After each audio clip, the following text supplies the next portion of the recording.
Live.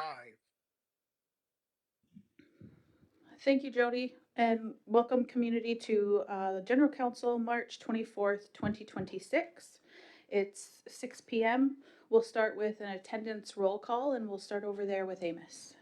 Good evening, Amos Q. Jr. is here. Kerry Bunbury.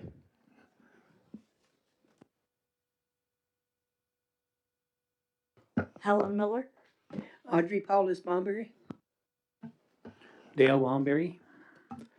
Dean Hill. Hazel Johnson. Melba Thomas. I'm your chair as motioned by my colleagues, so I'll be the chair for tonight. Greg, did you want to let everybody know you're here? I'm here. We don't have anybody online. Cynthia will be joining us, and we have regrets from the chief. And perhaps Leslie is the only other one, and perhaps she'll join online or in person shortly. Identification of media, there's none in the room. And number 3 would be community acknowledgements, where we take a moment of silence.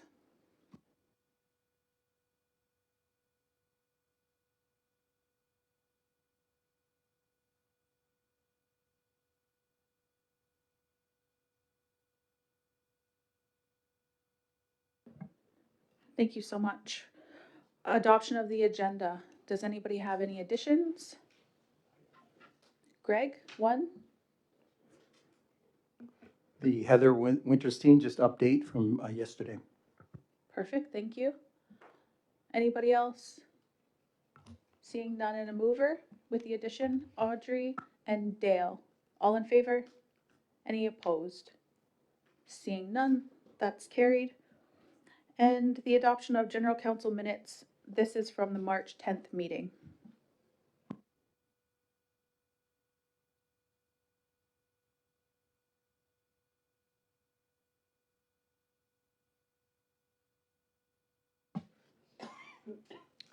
Looking for a mover.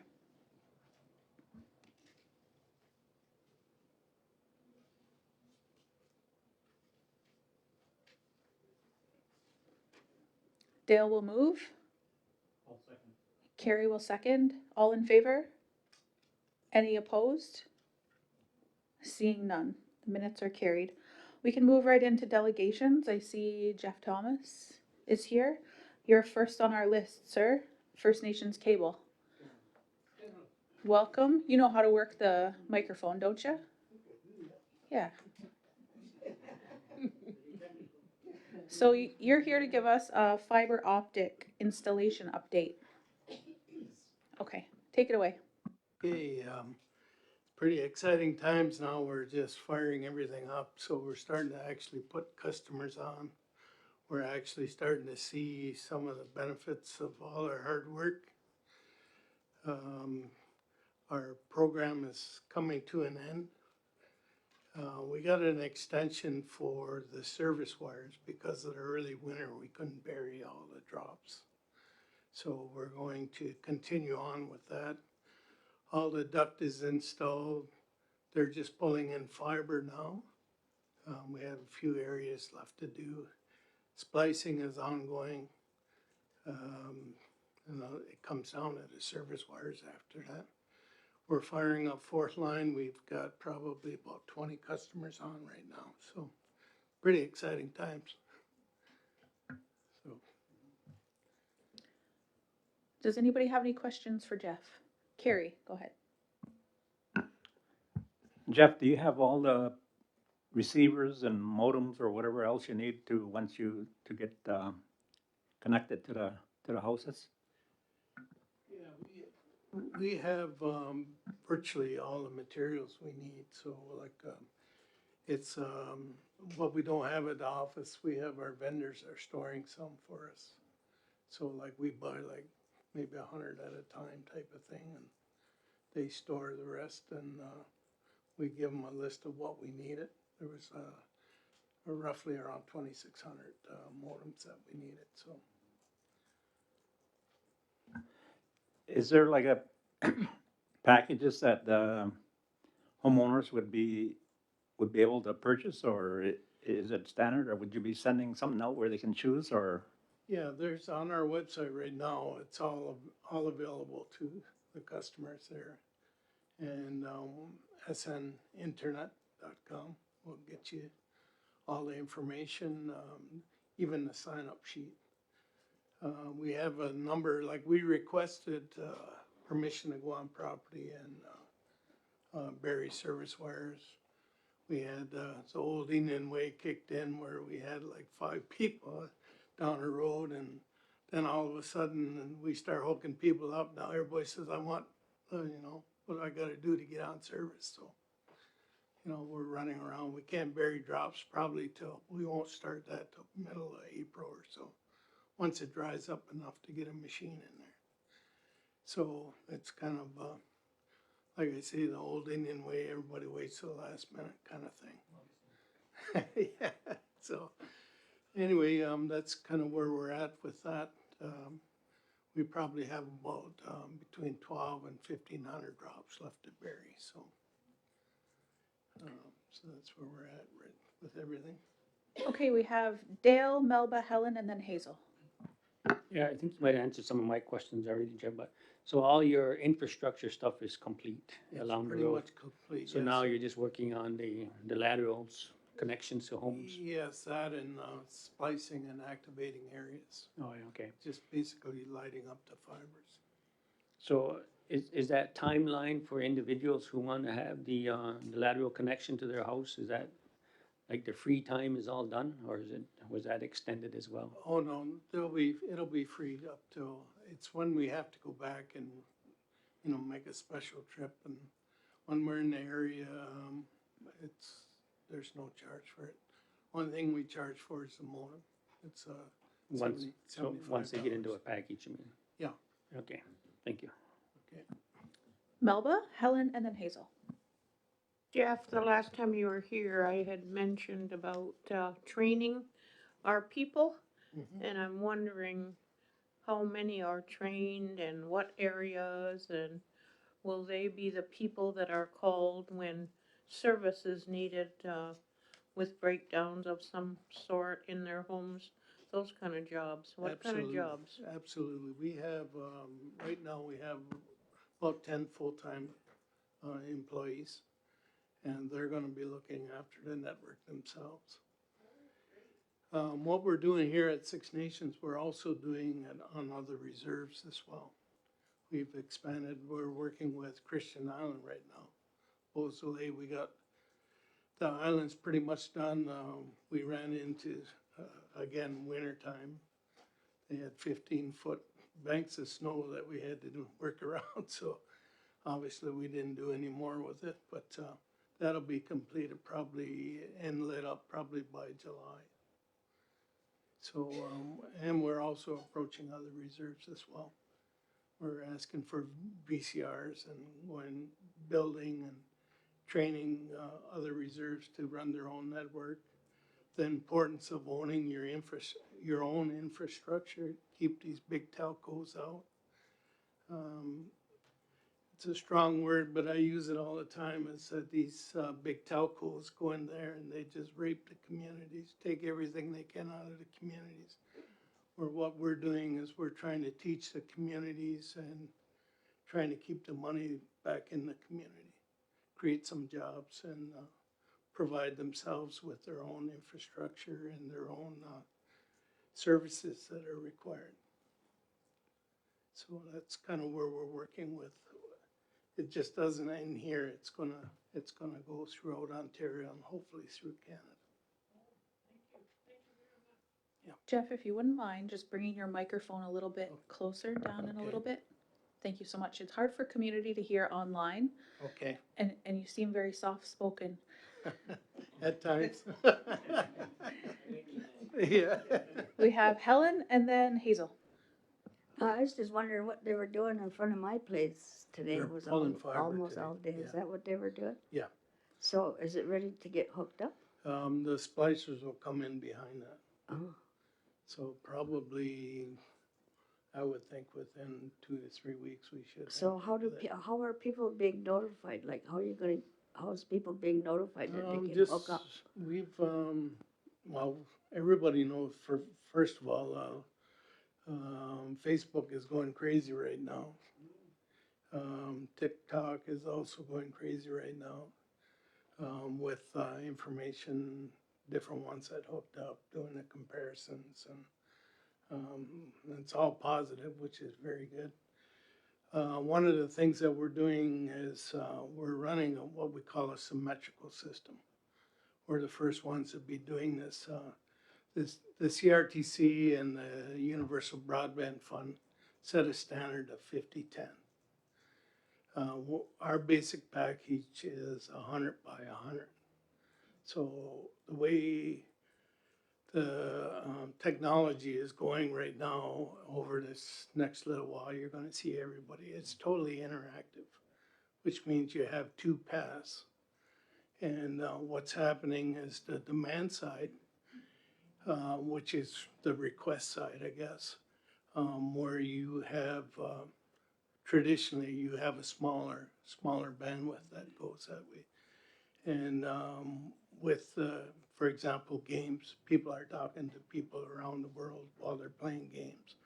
Well, that's totally interactive. It's just like using Zoom or any of the other, I guess, software where it's totally interactive, I guess. So that's kind of what we're promoting right now, because that's where it's heading. And that 100 by 100 would handle a 4-person home, no problem whatsoever, with TVs, with computers, cell phones. And that's all starting at around $75. Thank you. Yeah. Hazel and then Dale. I received a call today and they wanted to hook up today, but I told them if we could do it on Monday instead. Right. Because I have to cancel my service with ExploreNet. Right.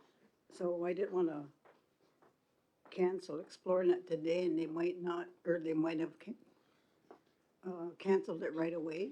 So the girl I was speaking to, I asked her, she said they would be putting in a modem, right? And that's $100 cost upon installation, Yeah, it's $75, I think it is. and then it's $75 per month after that? Yes. Okay.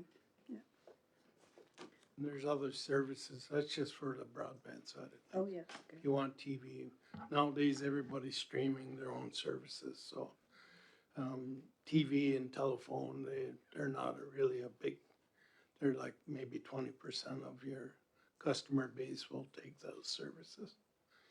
Everybody wants to do their own thing, so we give them enough bandwidth to do that, so. Go ahead, Dale. Yeah, Jeff, my question, just, I guess, going back to my public works days, is in safety. Because I know all of your crews all the time don't have signs out that say workers ahead. So, Most of them better. there's a few of them that haven't, and I know some of them have that says yield to traffic, but that's right at the site, but there's no sign that says workers ahead. Because I know, sad to say, but some of our community members, they don't like to slow down sometimes. Oh, you don't have to tell us. We had one lady hit a trailer. We had it all marked out, lane closed. She come in and hit a trailer and flipped her car over. Didn't slow down. She was racing a car coming this way. Yeah. We also had down around Tuscarora and 6 Line there, where the bend is in there, we put a stoplight up in there. People drove right through it, didn't even care. Just, Yeah. Yeah, I think the majority of them are, but some of them is, I don't know if it's because it's the back roads or the side roads, thinking there's not much traffic on there, but there's still a bit of traffic. I think you have the warning signs, and all it is due diligence on your part, because they're gonna come back and say, well, there was no warning signs, but if you put that sign of workers ahead, then you have the other sign just to, yeah. just as a It's safety It's precaution. supposed to be there, so. Yeah, I know some places it hasn't been. Some of the guys are probably just cutting corners. Yeah. It's tough because you're moving all the time. Yeah, too, and that's it, well, but even if you have that other sign, workers ahead, even if they're moving along pretty fast, they can Right. always, at least the signs out there. To Okay, thanks. our office knowledge, we know they've got the signs and the contractor's got the signs. They're supposed to be putting them out. So That was going to be my community concern. Dale, thanks for taking care of that. Yeah, I guess a PSA to community that the workers are in the community doing that work, and please be mindful of the work that's going on and mind the signs that are out, and Jeff will make sure that the signs are out Yeah. for people to see. Yes. Perfect. Any other questions from council? Seeing none, can I have a mover to accept First Nations cable update? Audrey and Amos, all in favor? Any opposed? Seeing none, thank you so much for coming in, Jeff. Okay, thank you for having me.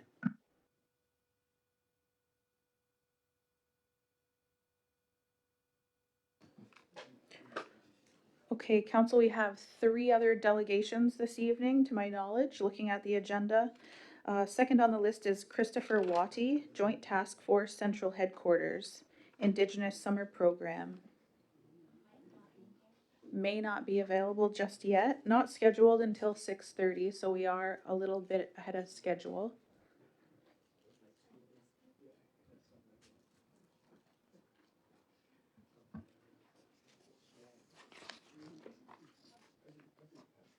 Okay. Apologies to community. We're gonna wait for our delegation to come in.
Push it. Until it turns red.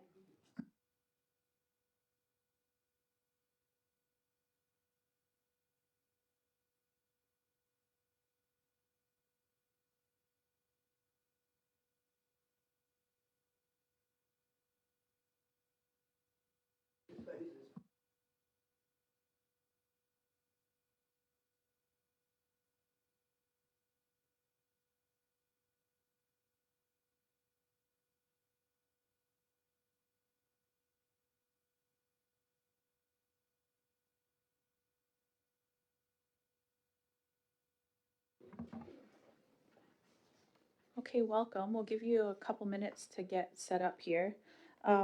Christopher Watty, welcome, sir, and your team. You're here to present the Indigenous Summer Program, Grey Wolf. Okay. And you'll pull up the presentation?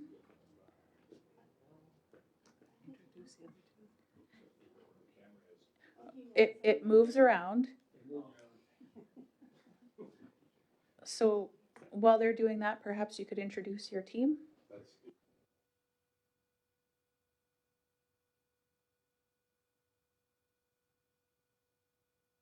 Program, which is the one of the Canadian Army's Indigenous summer programs for young people. I spoke to Chief Hill, I think last year, it seems, and I'm really pleased to be here. We've wanted to talk to the Six Nations Council and get your young people involved in this program if we can. I'm going to start off by introducing people I brought with me. This is Captain Rich Zhao, and he's my recruiter, and our advisor, Private Pierre Debasque. And from the back, we got a representative from the local Army Reserve unit. And yeah, and right, so just while the presentation is starting up, just give you a broad overview, and I'm going to let Captain Joe give you all the details. Essentially, the Canadian Army and the Canadian Armed Forces as a whole is interested in getting more First Nations people involved, to bring them into our ranks. We have my home regiment, the Royal Hamilton Light Infantry, just up the road in Hamilton, has a long history, going back to the American Revolution almost, of fighting alongside First Nations people. And it's an opportunity for your young people to spend a summer taking a basic training course. It gives them life skills. It looks good in a resume. And if nothing else, it gets them out of their parents' hair for the summer. I remember when I had teenagers, and that alone was worthwhile. But moving forward, it also gives them an opportunity either for a full-time career in the Canadian Armed Forces or part-time as a member of the Army Reserve.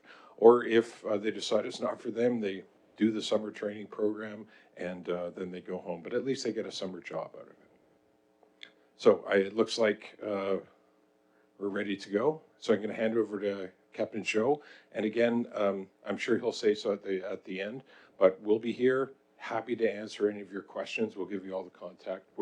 We're very, very enthusiastic about having members of Six Nations involved in our program.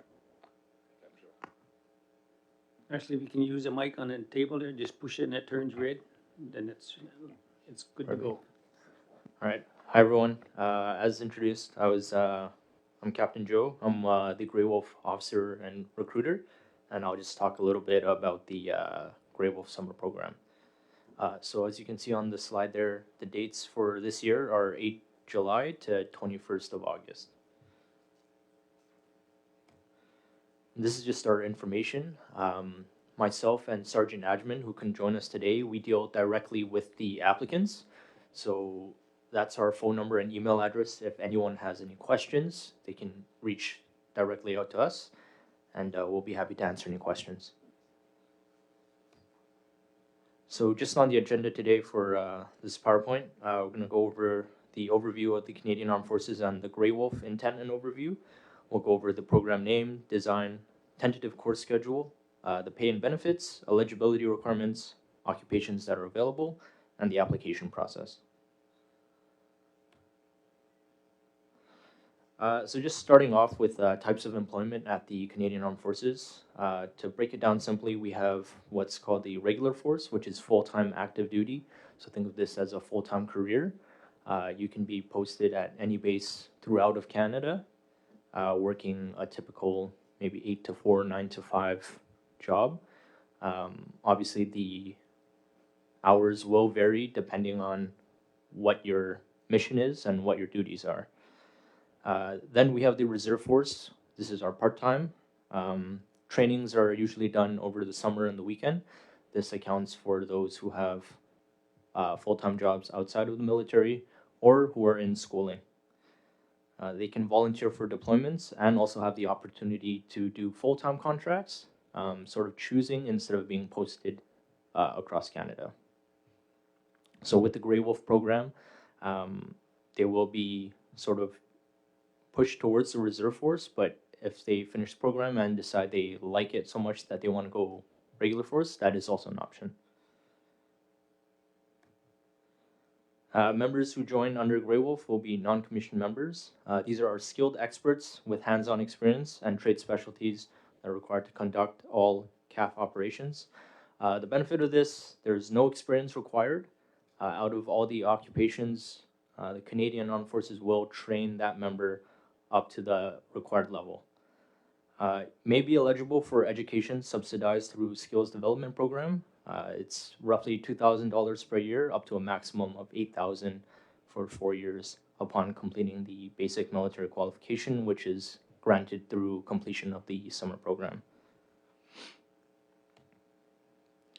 So just going over the intent and overview. So Grey Wolf is a 4th Canadian Division military training program that aims to increase the representation of Indigenous peoples in the Canadian Army. It's a part-time summer training program for Indigenous individuals within Ontario.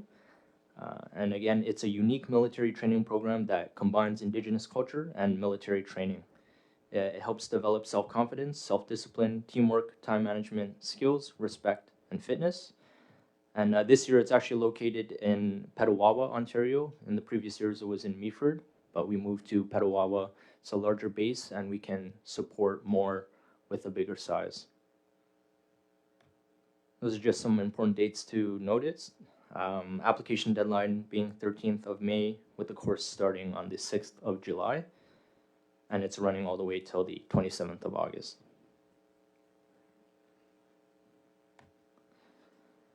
So the program design, so I'll just briefly go over this and then we'll touch on each point a little more into detail. So right off the start, we start with culture portion.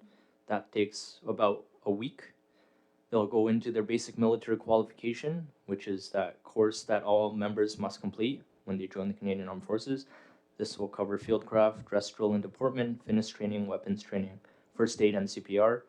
And then to conclude it, they'll do experiential training, which sort of summarizes all their training they've done throughout the summer up to like a final, kind of like a test.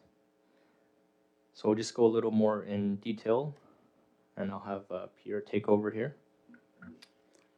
Sego everyone, Ani. Nigan zit nim kibenes dijnakas dicto dam chiging donjaba. My name is Pierre Dvoski. I come from Chiging First Nation. And my title and position within the Canadian Armed Forces right now is I'm the 4th Canadian Division Indigenous Liaison. So just touching on the culture portion. So the culture portion is led by some elders. They're from all over Turtle Island. We have an Inuit elder, Métis elder, and Anishinaabe elder. And actually one of the things I was trying to work on within this program is have a elder who may be a descendant from the Haudenosaunee people. I think that'd be a very, very amazing thing to see. While I was on course with a few Haudenosaunee people as well. I call them my sisters and my brothers now. So we get to learn the different types of spirituality coming from the far north, the Inuit, and all the way down here to the Anishinaabe, and of course across the plains. So through this portion as well, this is a major bonding experience for not only the individual candidate, but as well as everybody on course. So everybody gets to learn how each one operates. They can start to understand them. And this course specifically is for Indigenous people only. So it's a very, very big eye opener because you're on course and it's not like, oh my goodness, I might not know anybody. But in turn, it's all of our relations on course. As well as some of the activities throughout this week. When you're doing the culture portion, is one of my favorite games that we actually played. So it was a section competition. So usually a platoon is about 4 or 3 sections, depending on how many candidates we get. But what we did was we actually set up teepees as quickly as everybody could and take them back down, put them back up again. So it was kind of a game. But we also learned of very influential figures in our past history, all the way from the War of 1812 to Afghanistan, Iraq, of our people's impacts and contributions to the Canadian Armed Forces since its inception. So it's a great opportunity to learn not only the culture, but the impacts that our ancestors had. And when we're here, we actually do a sweat lodge. So all the candidates will go into a sweat lodge and prepare themselves, and the elders after that, the elders will then hand us to the armed forces. So it's kind of like a little transfer. It's really nice. So for me, it was a very important part of this program. And it also leads the ones who may have grown up in an urban population and maybe not in community, but it will start their journey and their trek to making those roots and connections back home. And I can tell a personal story. My friend, his name is Robertson, Private Robertson. He grew up in Ottawa, and he's actually from a community close to mine, Whitefish River First Nation. And he actually, since the time on course, he's actually made contact with his family back in community. He's been up there. I've seen him at his community powwow, and he really enjoyed the program. And he said he started to get into ceremonies again. You know, he was like, man, I'm really thinking of, dancing again at powwows. So that really helped him. And there's a lot of different stories from other individuals as well. But that culture portion is a very good portion. So we can move on. So the basic military qualification portion. So this is where kind of things start to get a little bit more difficult. So through here, you'll do a basic field craft. That's navigation with map and compass. So actually learning how to read the maps, how to actually use a compass, learning the patrols. So how to walk along roadways, how to move through the bush, and CBRN, which is the chemical, biological, radiological, and nuclear. So that's where they actually see that. In the Army, we call it a bunny suit, and it's not a bunny suit with big white ears. It's actually a suit to help protect against the CBRN threat. So they'll actually go into a gas hut, they'll feel the effects of a CS gas, and then they'll do their drills with their gas mask. That's to build confidence in that our equipment works. Dress drill and deportment, so how to wear the uniform, how to march, how to salute properly. Physical training, that's going to be daily. You do the obstacle course and daily PT. Now that can range from anything from a circuit training in the morning, push-ups, sit-ups, the classics, or a run, ruck, or a jog, as well as weapons training. So shooting with the C7 rifle, learning what that is. That's the standard rifle for the Canadian Armed Forces. So they'll go into a class, they'll learn the theory of it, they'll do the weapons handling portion, how to take it apart, how to clean it, and then everybody's most exciting day is going to the range and actually shooting it, and as well as military first aid and CPR. So the candidates will actually get a certificate from the Red Cross, which is good for 5 years. I think it's about a first aid level C and AED, so they'll actually learn how to use defibrillators. The experiential training portion. So this portion is done with the 3rd Canadian Ranger Patrol Group, who we all know they operate in the high Arctic, very northern areas of Canada. So through that, they'll learn the bushcraft, how to treat cold weather injuries, how to make, I'm losing the word for it, those carriers. I put the captain on the spot. Stretchers, so improvised stretchers in the bush. Aerial reconnaissance. Now we labeled this as aerial reconnaissance, how to do reconnaissance from the air, but actually it's a 45-minute to an hour helicopter ride around the base. So it's really fun because I've met people who are in the military, depending on what trade they go into, they'll never step foot in a helicopter whatsoever. The rappel tower. This is where a lot of the candidates will get over their fear of heights. And as tall as I am, I actually had a fear of heights. But going through the drills, going up and down a couple times, I think I went up and down by the end of the day about 4 or 5 times, and I had a lot of fun with it. The assault boat experience as well. In that picture there, we're actually learning the drills on what happens if your boat flips in the water and how to properly upright that. And again, participating in the field exercise. So everything the candidates learn, whether that be through class, hands-on learning, they will then apply this in a 4 to 5 day field exercise.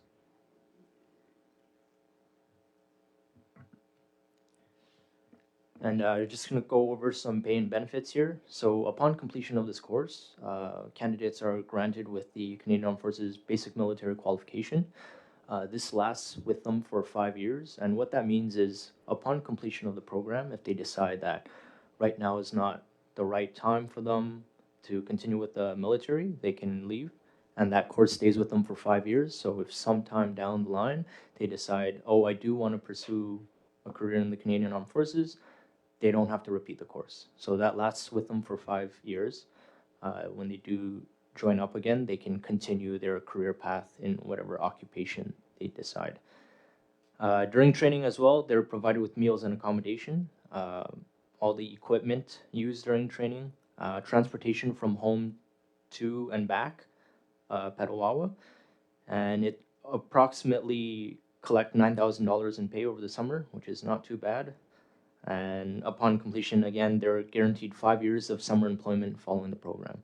So this is really more targeted towards students, I guess, where they have the summers off, don't need to go through the hassle of job searching, I'd say. They're guaranteed 5 years of summer employment, and it's flexible with the start and end date so that it matches up perfect with their summer vacation. They are also provided with dental and medical benefits. And again, Grey Wolf is a unique training experience with no commitment to continue with the Canadian Armed Forces. So if they decide that once they finish this program that they don't want to continue, they don't have to, obviously, but they do take away all the training and skills that they learned on the course. And eligibility requirements for the Grey Wolf must be First Nation, Métis, or Inuit. They must be 18 years of age or older, or 16 years of age or older with parental consent. They must have completed grade 10 with 15 credits, and they must be a Canadian citizen. So when people think military, it's what they think it's what they see in the movies, a bunch of soldiers on the ground fighting a war. Interesting thing is, in the Canadian Armed Forces, there's over 100 different occupations, ranging from those in the combat trades to paramedics, doctors, cooks, musicians. So there's a wide variety of occupations, and I'd say I do recommend, if anyone is interested in the program, or for those who are, to visit the website and look at all the possible occupations. And in the drop-down tabs, it'll give you a brief description of what you can expect in that role, and sort of gives you a timeline of your career progression in that specific position. So again, for myself, I'm part-time, I'm a reservist, but I'm on a full-time contract. I joined when I was in school, and a lot of the skills and experience that I got during the summers with the military, it really benefited me when I was job searching for a full-time career outside of the Army. So again, a lot of skills you obtain from the military that help benefit you if you decide to keep the military part-time and pursue a career in the civilian world. And the admission process, it's pretty simple there. They can apply online at forces.ca, and the portal will prompt them to upload their high school transcript, birth certificate, and photo ID. Followed by that, they'll be scheduled in for a medical examination, which is non-invasive. It's just testing for their eyesight and hearing. And then security clearance. And we would contact them for enrollment and then let them know that whether they're successful or not successful on going for course. And there's other types of programs across Canada. So Grey Wolf is the program specific to Ontario. There's programs out in Alberta, British Columbia, New Brunswick, and Quebec. The one in British Columbia is a Navy program, so that's pretty unique if there's anyone interested in the Navy, but the rest are for the Army. And that's just the QR code. We do have some flyers that we'll hand out if you're interested, and we're open to take any questions. Thank you so much for your presentation. We have one. Cynthia, go ahead. Thank you for that very interesting presentation. If I were a couple years younger, I'd sign up. No, really, for the summer. I thought it was very interesting, exciting.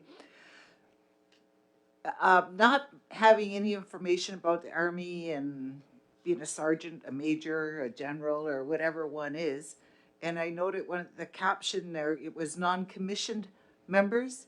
Can you explain, I got a couple parts of this question. What is a commissioned member? And noting you have 100 different occupations within, such as communications and IT specialists and engineers. Is there another path besides coming right out of high school and then going into this? Or is there another recommended course, such as, I don't know, at colleges, university level, or is there special military post-grad institutions, or how does one navigate all that? Yeah, thank you for your question. So for the first one, differentiating non-commissioned members and commissioned members. So for non-commissioned members, they're essentially the skilled trades people who are more hands-on. Officers are sort of, think of it like management, I guess. You're supervising and planning, and the non-commissioned members are executing the plan. Non-commissioned members, you can join as a non-commissioned member with no skills, and we train you up to the job. For officers, commissioned officers, usually there's schooling, they have sort of education in the trade that they're going into, which gives them, I guess, that higher level where they can execute or they can plan and supervise that. For your next question, for the occupations, a lot of the occupations mentioned, no skills are required. The military will train you up for the occupation, but of course, if there's a member who's interested, who's in school and already studying a certain program, that can definitely be helpful into different areas and different occupations. It's all online. It'll give you a breakdown. For example, for most combat trade officers, you just need a university degree, I guess. But for more specific things like engineering, having an engineering degree will put you in that higher level there. Also, upon completing Grey Wolf, the candidate, or I guess the member, would be eligible for the Indigenous Leader Opportunity Year. So that's called ILOI. And essentially what that is the member gets to go to Royal Military College for 1 year, and they're paid a salary, and they don't need to pay any tuition. Sort of everything's covered, and it's sort of a trial period to see if they want to pursue higher education. If they do, that's great. They can continue and finish the program without any cost to them, and they're paid a salary throughout. The only thing we ask the member is that they serve for 5 years. So that's sort of the payment, is serving back with time.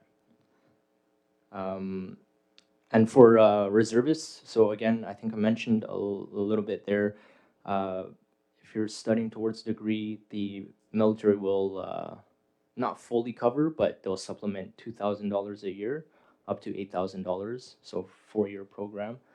It's something. It obviously doesn't cover all of the tuition, but again, when you're going away for the summer for training or for work, it is a pretty good supplemental income that helps. I think I answered all your questions. Thank you. Any other questions? Greg and then Leslie. Yeah, thank you for coming in. I like the getting in shape for $9,000. I think that's pretty good. And I know our young people too are very athletic in that. And if they start off young and they go, say, throughout their high school years, will that give them an opportunity to enter RMC? Will that be another avenue that will be a feather in their cap, sort of, to get recognition to enter university?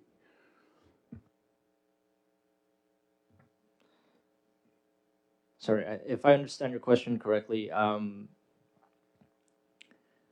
they would have to finish high school, obviously. And sorry, I forgot to mention, one of the benefits of Grey Wolf is we've talked with a lot of schools in Ontario, and we've actually granted co-op credits to candidates who've completed the program. So it does help towards obtaining their high school credits. I think it equated to 4 credits. We send the whole package to the guidance counselors.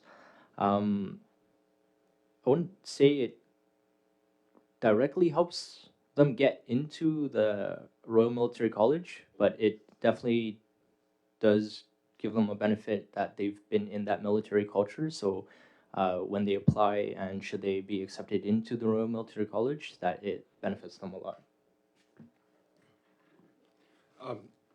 I actually went to Royal Military College, so the answer is absolutely. You're going to an application process and getting into RMC can be pretty competitive. And if you have BMQ, you went through Grey Wolf, you're in the Army Reserve during high school, that's absolutely going to give you a leg up. It's no guarantee, so it's not automatic, but it's absolutely a positive. Sorry. Don't forget to throw it Phil at the end. Yeah, I had the opportunity to play hockey against, I was playing in McGill and played hockey against RMC. Pretty tough bunch of guys. No. But no, I'm just looking for the opportunities for our young people to go on to higher learning using something like this. And it teaches discipline, right? Time management, discipline, and also being away from, from our reserve too often helps to the transition. If you're in there for grade 11, grade 10, grade 11, grade 12, right, every summer, that may help you adjust to life in the military or going on to higher education, because you can be an engineer. You can get an engineering degree out of RMC, right? So yeah, so I was just looking for another avenue for our children to gain education as well through this whole start of this whole program. Thank you, Leslie. Hi, this is for Pierre. Pierre, thanks for being here today. I really enjoyed what you had to speak about. You were very inclusive when you spoke about brothers and sisters. You talked about all our relations. You were very accepting. I could see that, and I can see that the forces are as well. But there's two things I'd like to, for clarification for, because this is live. And because it's live, there's some words that may not be understood. One, you talked about reconnaissance, what that would entail, and the other one is a CS gas. If you could just sort of speak to that, thanks. Yes, absolutely. So the reconnaissance portion of the helicopter ride, that's essentially what it is. And to put it into the course, you have to have some sort of military undertone to it, because sometimes in the Canadian Armed Forces, you won't just get a helicopter. If you're like, hey, we're just going to go for a helicopter, there has to be an added benefit to it. So the reconnaissance portion of this program is to detail what you can spot on the ground above it. So in case you're ever in a mission or that is your actual job in the armed forces, I know there's a course and a qualification you can get, which is called the reconnaissance or recce course. So that will give you the ability to go out and scout a location for a mission. So they're going to be like, so orders can come down and be like, we need to know what's over here. So the recce guys or the reconnaissance guys will go out and they'll move very sneakily. Usually they won't carry very much things on them if they're going to go out and come back and report what they see. So the reconnaissance portion is the aerial reconnaissance. So in a helicopter, what they can spot, what they can see. So I know when I did it, over the training area we used, they put, vehicles in a field, or they put, for example, a piece of artillery in the wood line. And so as we flew around, we had to try and get all the things that we see. So that's the aerial reconnaissance portion. The CS gas is more so, it's like a heightened tear gas. So when it comes to CBRN threats can come in many, many different shapes, whether that be visual, as you can see a cloud of gas, touch, whether an enemy airplane or something goes over and releases a bunch of fluid. So it's just to show that the equipment that the Canadian Armed Forces uses, such as the gas mask and the bunny suit, actually works. So for example, when I did the gas hut, you do the drills before you go inside. You go inside with your full equipment on. And then the next part of that is to gain the confidence. So the candidate will go inside with a qualified CBRN instructor. They'll go into it's like a big room, and then there's a small room just before the bigger area. So what they do is the candidate will go inside without the gas mask on. They'll have the bunny suit on. But as soon as they feel, their eyes start to water, their nose start to burn, that's when they go into the drills. So it's the confirmation portion. So to understand how it works, to actually practice, to put it into practice, and then, you do your drills, you put on the gas mask, you breathe, and then you go in and do the rest of the drills. So that's what the CS gas is. It's just a heightened tear gas. Thank you. We have Dale. Go ahead. Welcome, guys. A couple questions. When the, I guess students are there, they're on site, they're there for that, was it 8 weeks or whatever it is, 9 weeks? So 24 hours a day, they're on site doing that. So they don't leave or they don't go anywhere, they're just there for all the training. Yes. So throughout course, you will be on base. When I was on course, because I am a graduate of this program, when I was on course, we were confined to base. So that means we couldn't leave. But throughout the course, you will get the candidates will accumulate 4 leave days. So leave days are essentially, this is your day off. This is the hard work you put into it, you'll get a day off. But when we were on course in Meaford and we were confined to base, when we got our leave days, we could do essentially anything on base. So a lot of us like rented bicycles. I know a lot of my fellow brothers and sisters, they just caught up on sleep. Some did their laundry. Others made sure all their equipment was still good. I know as well as like we played a lot of card games like Uno, Scrabble. You know, if someone had a board game or cards, that's what we did on our leave days. And then that's where we're essentially like left alone. So at the beginning of the day, one of our course staff will come, do a head count, and be like, all right, guys, see you Sunday night. And then usually, let's say Sunday night at 1800, we all form up again. We do another head count, and then it's back on.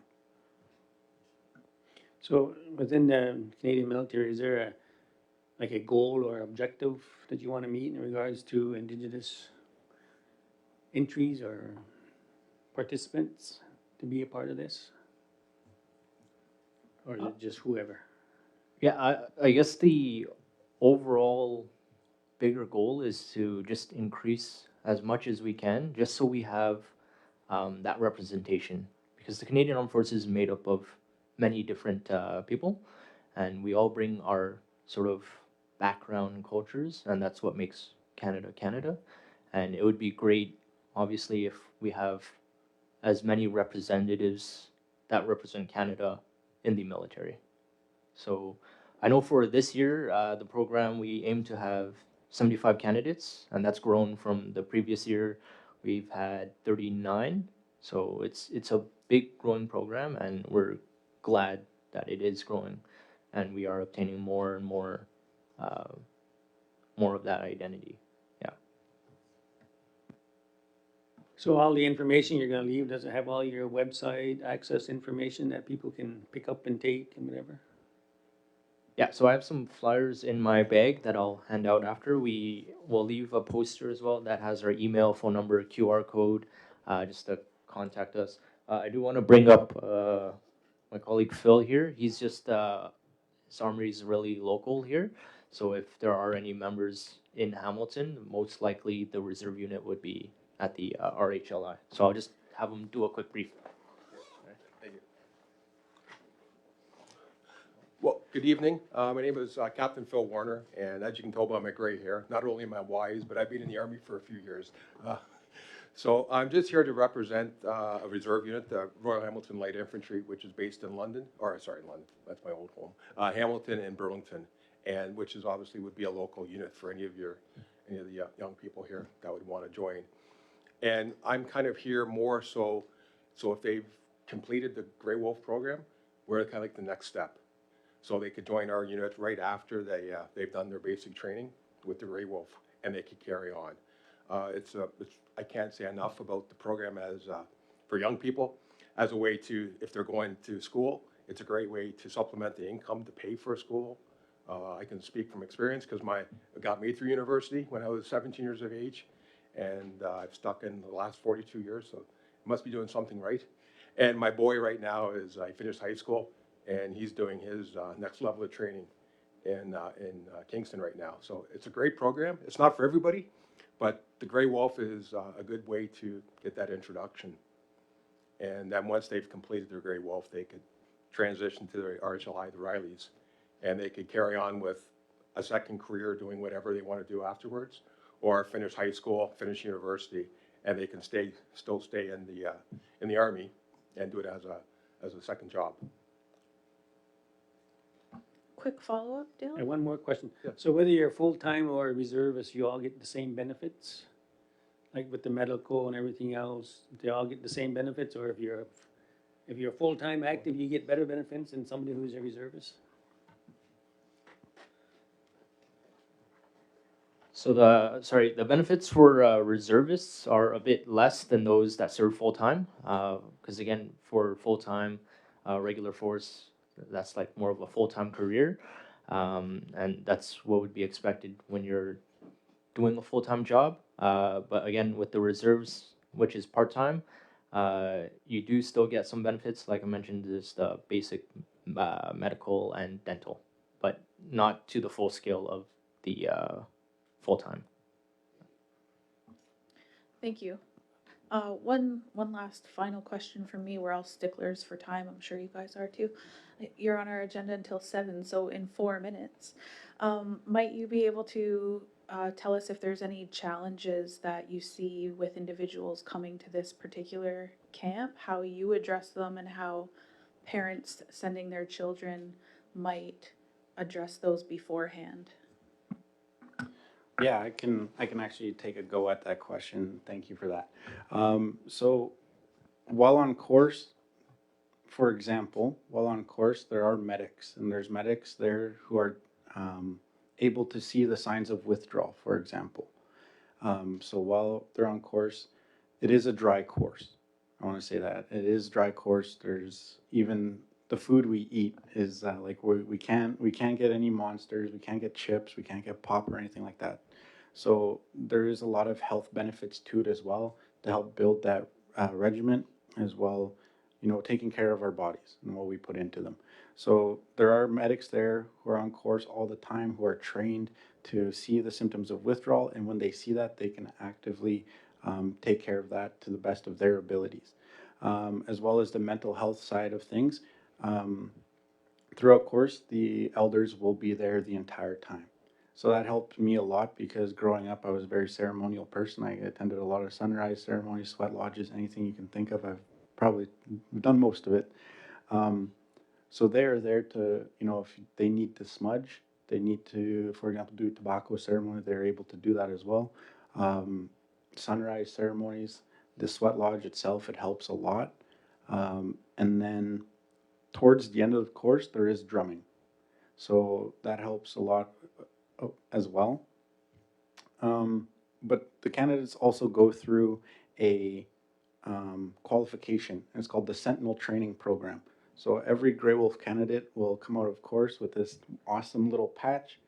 But they are then trained by the Padre services to help talk down or help engage somebody who's dealing with a crisis. So if somebody's having a really bad day, you know, maybe they get bad news from home and they're like, I don't want to do this course anymore. You know, they may have the thought of self-harm. We're actually able to step in and help talk them down, you know, give them that chance to breathe and feel safe, because that's what the course is. You bond with all of your course mates who will help you get through the end. Some numbers, 60% of the course at the start of the Grey Wolf program will want to go home. But that's the culture shock of being away from community, being away from family. And it is your course mates who will help you get through all the hard times, because everybody goes through the hard time together. And then there's the reward of marching on the parade square at the end of course. I also did forget to mention, I'm trying to be as quickly as possible, the course has a chance to go to 3 different powwows throughout the summer. So that's kind of like the cheat day. I know when I went to one of our powwows there, I absolutely loaded up on scone dogs, Indian tacos, and corn soup. So I was able to actually take some of that back to base with me. But that's also another chance to show our communities that we still have a lot of our people volunteering, you know, and joining the armed forces. And that was a really big thing for me, was teaching that history of how our people volunteered at such a staggering rate and joining almost every conflict that there's been. But kind of going back to your question, yes, there's a lot of different supports, whether that be the Padre services themselves, your course mates, the medics, and the training. Thank you very much. Go ahead, Amos. I was just fascinated with your presentation, so thanks for coming in. I just wanted to know, I didn't see any women in, are there women among you, or do they enlist? Yes, absolutely. So on my course, the top candidate, she was she was female. She was top candidate. She actually beat me out of my spot. No, I'm just kidding. I'm just kidding. But there is quite a bit of females. And kind of touching on that point, when it comes to the barracks and the housing of the candidates, there are separated rooms. So they will have their own showers, they'll have their own bathrooms, and they'll all be in a pod with themselves. So everything is separated. Um, and one of my favorite sisters on course, we called her Mighty Mouse, and she was about this tall. So, and she did amazing too. You know, she was a very shy person when she first started course, but then by the end, when she got a chance to be course senior, which is kind of like the one in command of the course, man, she ever have a voice. You know, she's like, hurry up, get going, move faster. It's like, whoa. So it really takes a lot of the ones who may be really shy and gives them that leadership experience and gives them that pride in themselves, and they really come up. Thank you. I appreciate you all coming and sharing these opportunities for our youth.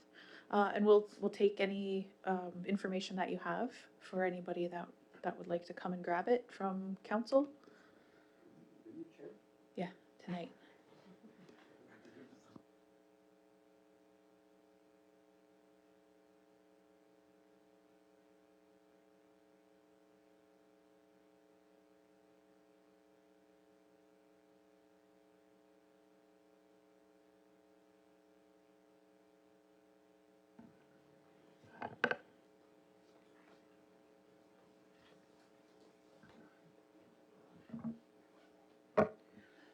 Dale, go ahead. Yeah, I move to accept it as information. Perfect. Thank you. Seconder, Audrey. All in favor? Any opposed? Seeing none. Thank you all so much. Thank you for this. Thank you for coming in.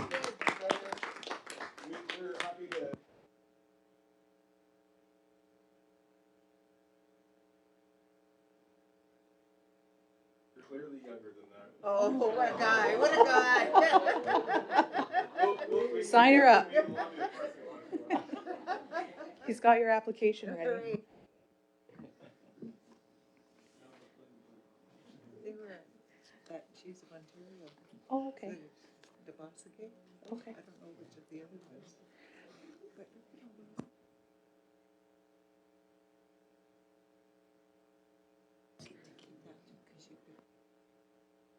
let's see. We'll see. Okay. We are almost on schedule. And we have Heather George and Dr. Cody Grote here, and they're going to tell us about the gathering at the Woodland Cultural Center happening in May.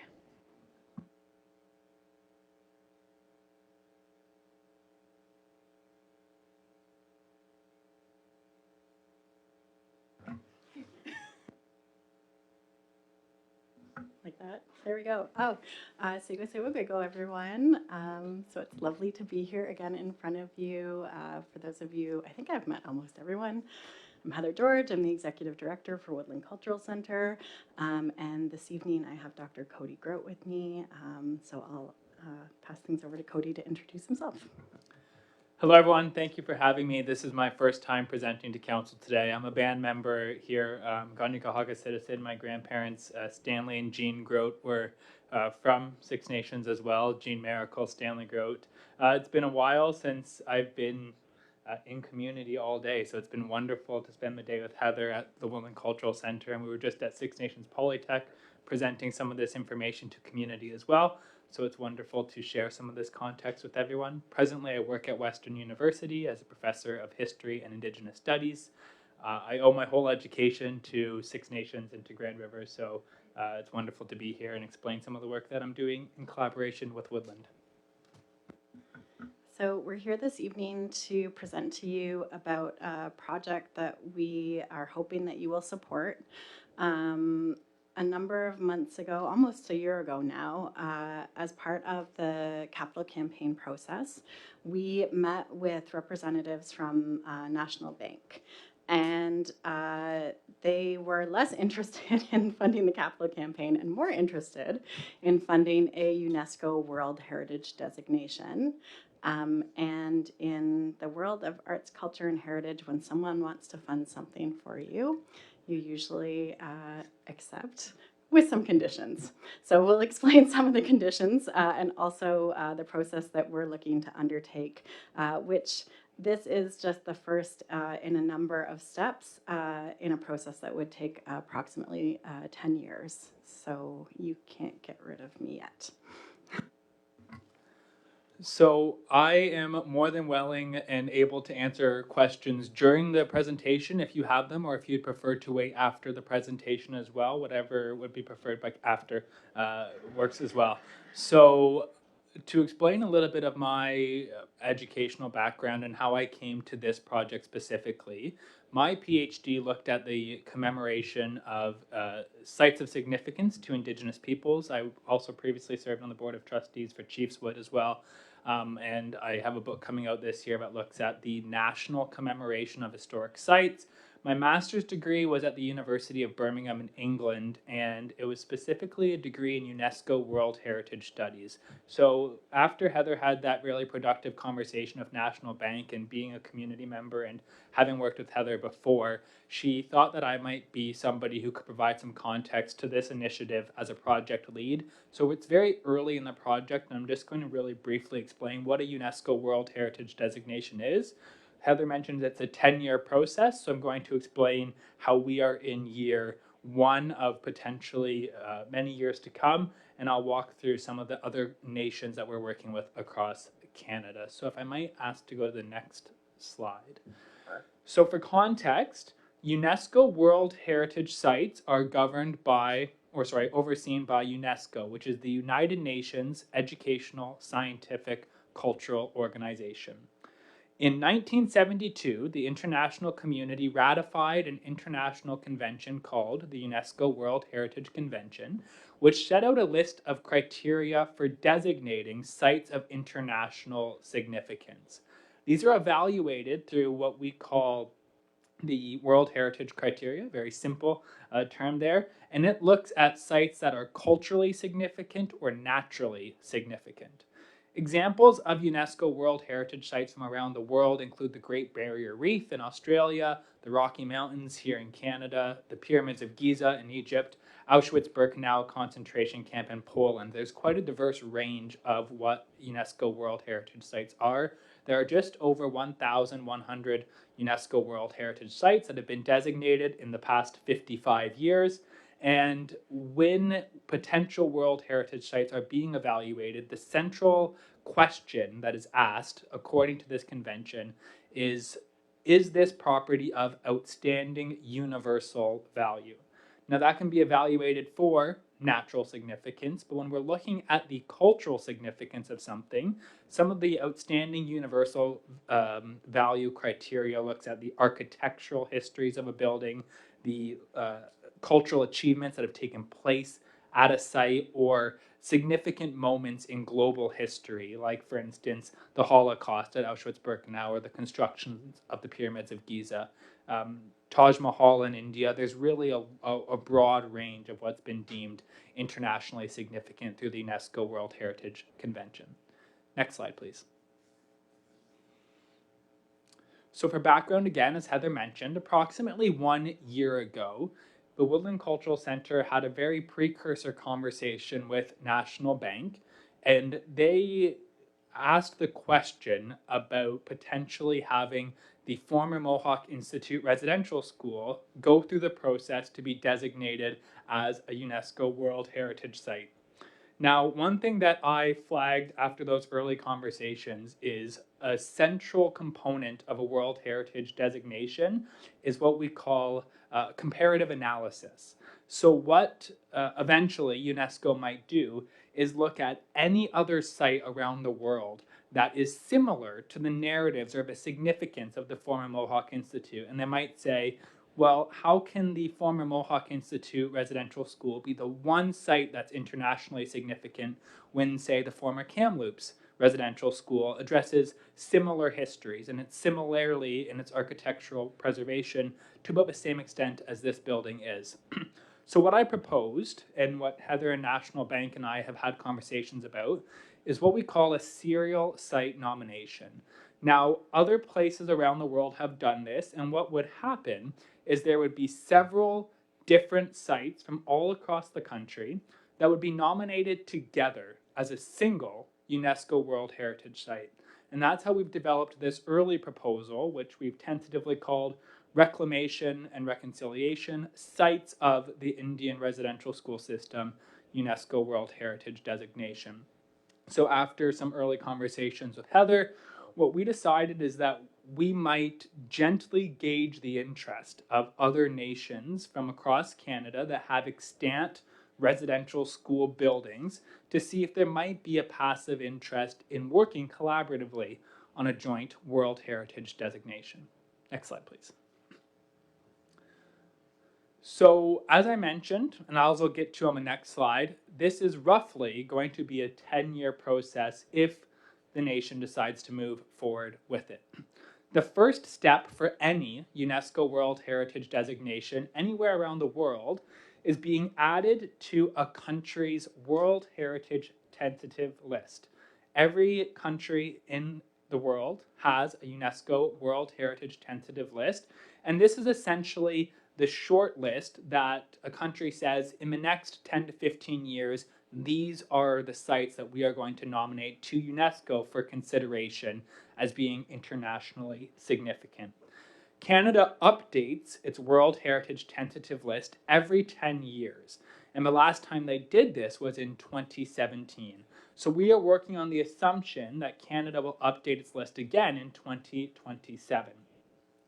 One thing that we iterate in international World Heritage discourse is a World Heritage nomination takes approximately 10 years and approximately $2 million to navigate the nomination process. And I'll explain where those numbers come from in a moment. And Heather and I have had initial conversations with National Bank as a potential lead sponsor for this, and they've expressed interest in potentially fulfilling that 10-year, $2 million commitment based on a number of touchstones as this project continues. And I'll explain that again as we continue. So the first short-term step is in May 2026, the Woodland Cultural Center will be hosting a gathering on May 28th and 29th of representatives from various nations across Canada that have still standing residential schools in their territories. And we are going to be bringing this group together to explain essentially this presentation that I'm giving and to ask questions, answer questions to see if there might be an interest in working on a joint nomination, first to Canada's World Heritage tentative list in 2027, and if this proposal is added to that list, then exploring the much larger UNESCO World Heritage designation. After we're on the tentative list, we might consider reaching out to other Indian residential school settlement agreement properties from across the country. And for context, I don't have it on the slide, but we flagged 15 nations that have still standing residential school buildings that are in a similar condition to the Woodland Cultural Center, to the former Mohawk Institute. We've invited those nations and those communities to this gathering. And we have had 8 confirmations as of this morning. So nations and stewards and caretakers from the former Kamloops Residential School will be attending, St. Mary's Mission, British Columbia, St. Eugene's Residential School in British Columbia, Muskowquin in Saskatchewan, Portage-la-Prairie in Manitoba, Shingwauk, Point Bleu in Quebec, Shubenacadie in Nova Scotia might be confirming shortly. And we've also had productive conversations with Bumpus Hall and Grandin College in Northwest Territories. So we have interest in exploring this from a national scope presently. Next slide, please. So process, what does it look like after potentially being added to Canada's World Heritage Tentative List. So after the gathering in May, if there is interest from other nations and interest as well from elected council in potentially pursuing this, then we will continue working with nations from across the country to build a collaborative World Heritage Tentative List nomination. And the way that we've started to frame this, and it'll obviously be changed and nuanced and developed as we work with other nations, is that the international significance isn't just for the histories of the Indian residential school system as reflected through this, but also how every single one of these school properties has been reclaimed by their nations and have been advancing cultural revitalization and language revitalization. And we're arguing that that's just as significant to the story as well. If this proposal moves forward, if it's added to Canada's World Heritage Tentative List, then the nations and communities involved will have about 6 to 7 years to work on our full nomination document, which is about 4,000 to 5,000 pages long, and it would include site management plans for all of the nominated properties. It would include architectural analysis. It would include international comparative analysis, for instance, with buildings relating to the United States iteration of the residential school system, Australia and New Zealand's iterations of the residential school system. And all of those plans and analyses and the document that being written, that's where we start to see that 10-year, $2 million price tag. That's where some of those figures come from. A country is only allowed to nominate a potential World Heritage Site to UNESCO internationally, one potential nomination every single year. So that's, again, where we start to get this 10-year timeline. We would essentially be working in collaboration with partners across the country and then internationally to eventually move this nomination forward. Next slide, please. And a question that I'm sure a lot of you might have, and the rest of the community might have, are what are potential benefits to the community, and also what might limitations arise for communities as well. And I would argue that there is definitely more in the way of benefits. So a UNESCO World Heritage designation is internationally recognized. It's actually in some ways a brand that is quite recognized. There's a lot of World Heritage tourism, for instance, that's tied to the designation. There's several benefits that can come with a UNESCO World Heritage designation, such as greater opportunities for funding. It's essentially a designation that can be leveraged quite prominently, nationally and internationally.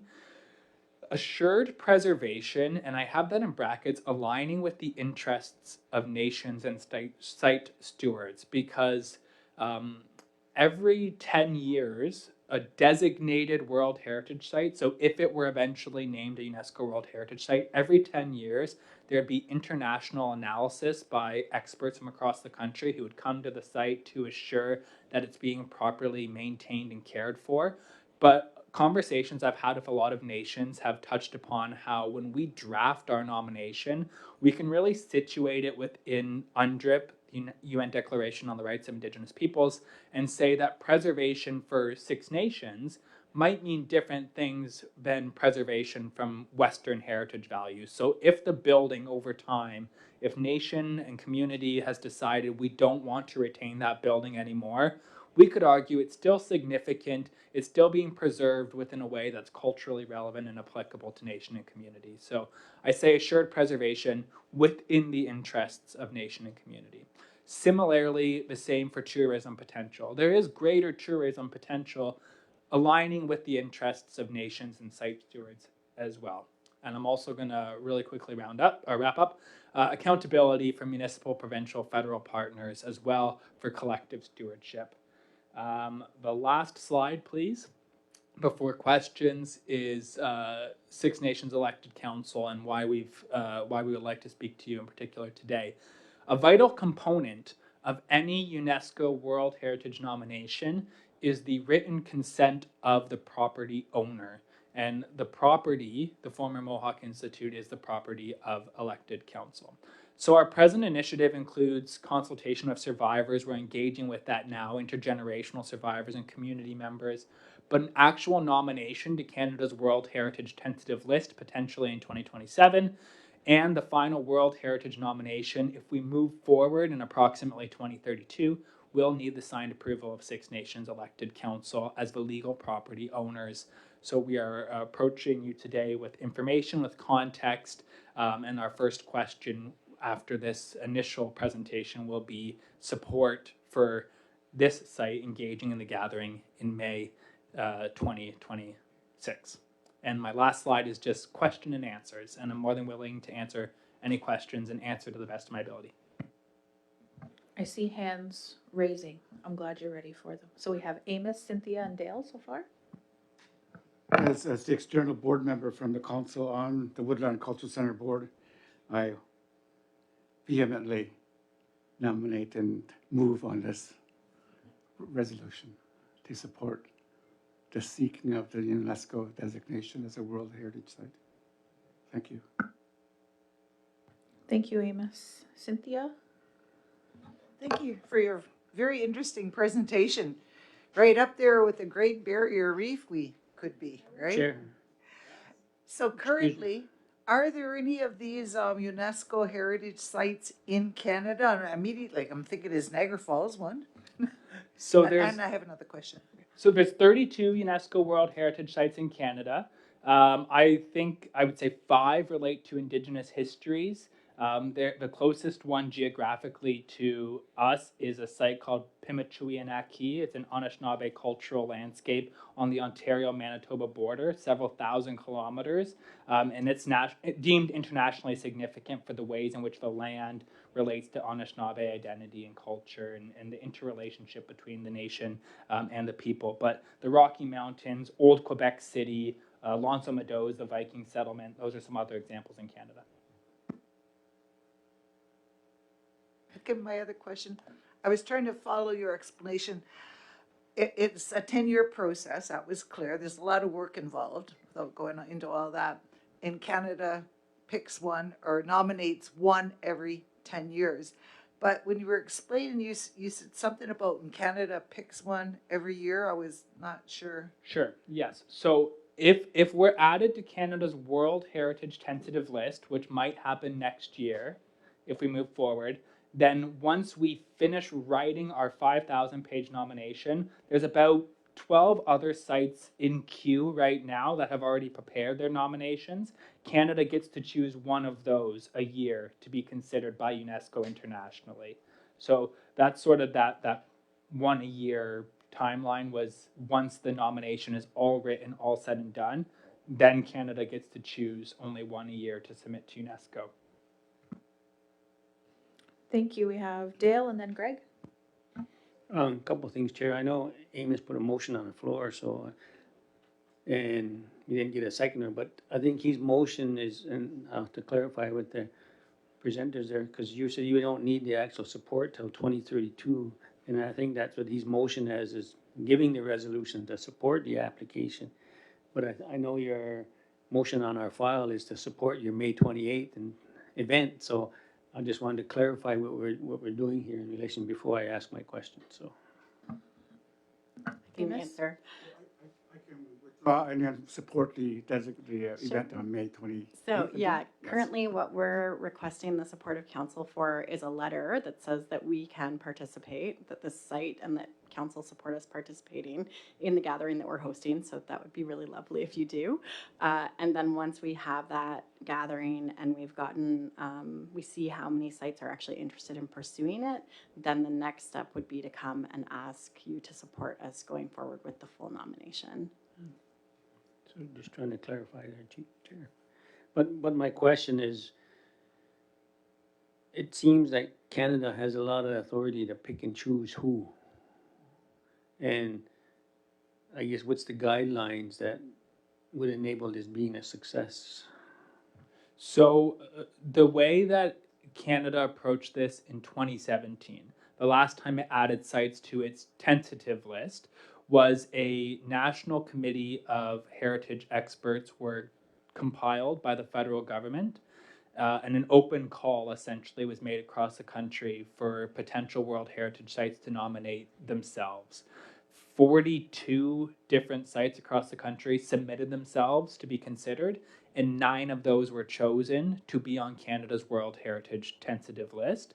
So our thought is we need to start working right now to build a very strong tentative list application if this is something that we want to consider, so that when that call is made in 2027 to consider potential additions to the World Heritage tentative list, we're ready. We have this in a shape that is applicable and relevant to Six Nations elected council and the other elected councils that we're going to be working with. So yes, Canada will have quite a bit of influence, but as part of this conversation that we're already having after the gathering, we're also going to start having some conversations with relevant public servants who work under the federal stream that oversees the UNESCO World Heritage process. Say we're starting to express interest in this. We're laying the groundwork very early so that when the time comes, we are ready to hopefully submit the strongest case possible.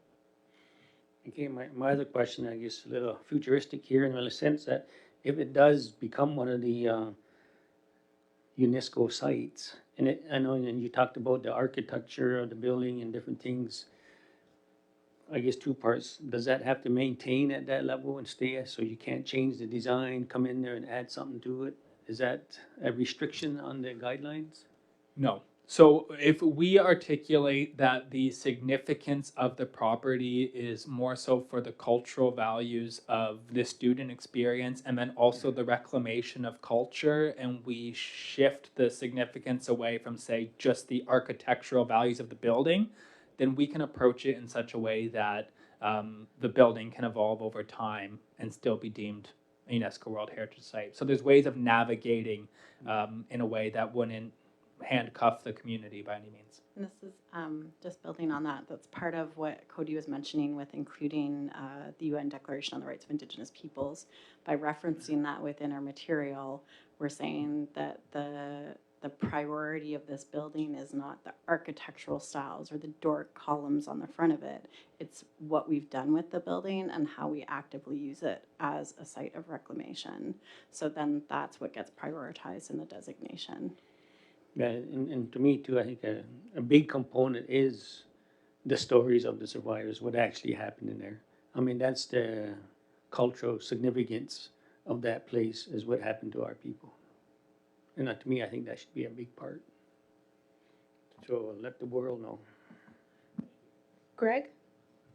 Yeah, thank you for your presentation. I just had a question around the tentative list.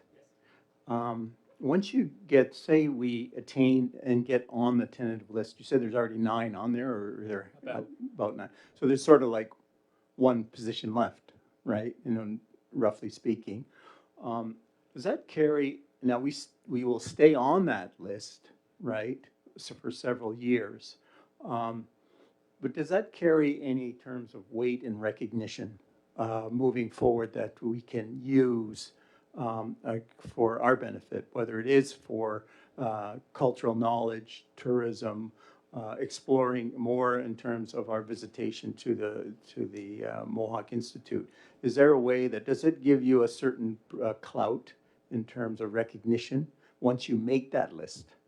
I would definitely say yes, and I mean, just anecdotally, I'm going to Ireland next month, and some of the sites I'm visiting are advertising themselves as being on Ireland's World Heritage tentative list. So we're already starting to see that other nations use that, because in a lot of ways it is the first stepping stone to this international recognition.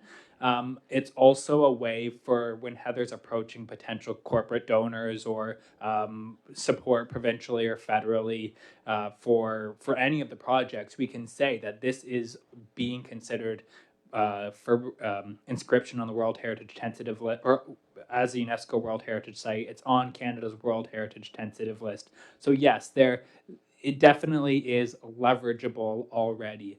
And I think one of the unique aspects of this proposal that we've developed so far is that it really brings together a lot of the surviving schools for the first time in conversation with one another, because the tentative list addition wouldn't just be the Mohawk Institute, it'd be the Mohawk Institute in partnership with Kamloops and Shingwauk and Muskowquin and Portage la Prairie.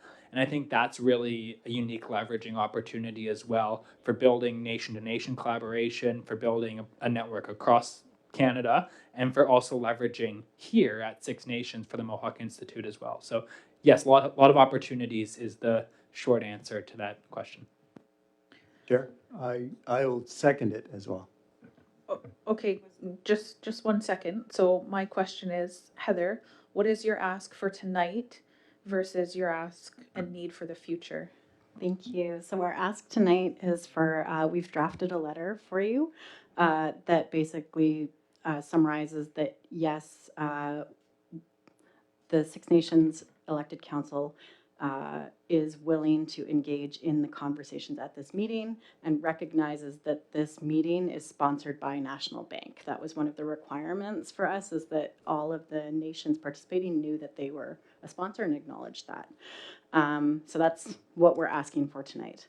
The second part is following this gathering in May, and I mean, you're also welcome to come to the gathering, but following the gathering in May, we would be returning to you with an update on how many sites are interested in pursuing, and we would be asking for your support to pursue the actual tentative list nomination. Okay, thank you. So Amos, back to your quasi motion from earlier. Are you going to move that, the letter? You have to move the letter and I'll withdraw the first one. Okay. For the final designation, right? Yeah. Okay. So Final tonight, designation, I'll remove, yeah.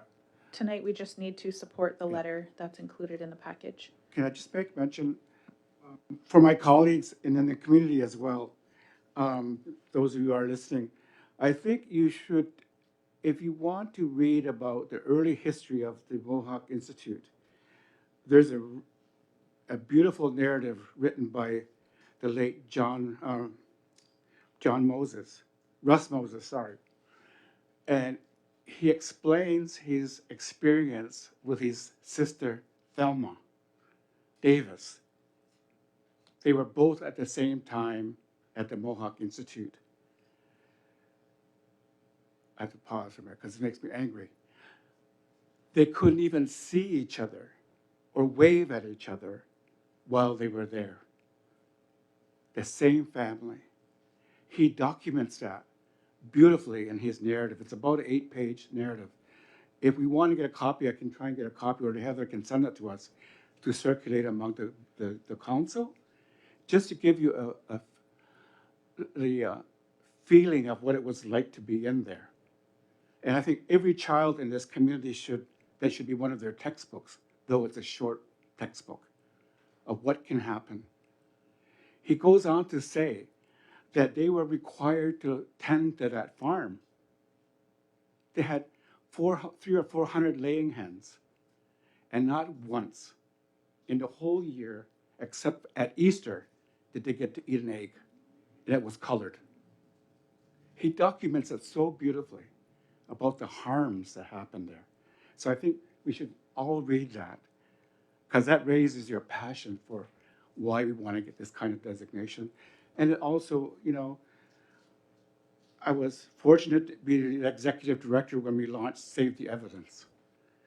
And that was part of the passion that fueled me to work with my staff there at the Woodland Cultural Center. And I used to do it in academic terms. I called it the first Canadian Museum of Conscience. The first Canadian Museum of Conscience, because we have a story to tell. That's where my passion comes from, was so vehemently trying to move that first motion. That's where it comes from, because it's going to be the crown jewel so that the world knows what happened to us. And ours is the first one in this country, with 15,000 students going through it over its almost 150 years. Can you imagine? They couldn't even eat the apples in an apple orchard that was in front there. Not even the windfalls, or they would be punished. The boys had to sneak out at night. And it's in that narrative as well, to get the windfall apples to bring back to the rest. So that will raise your passion for this project, I think. So I just want to share that, Chair, that we should all get a copy and reread that over and over and over again, because it's our history.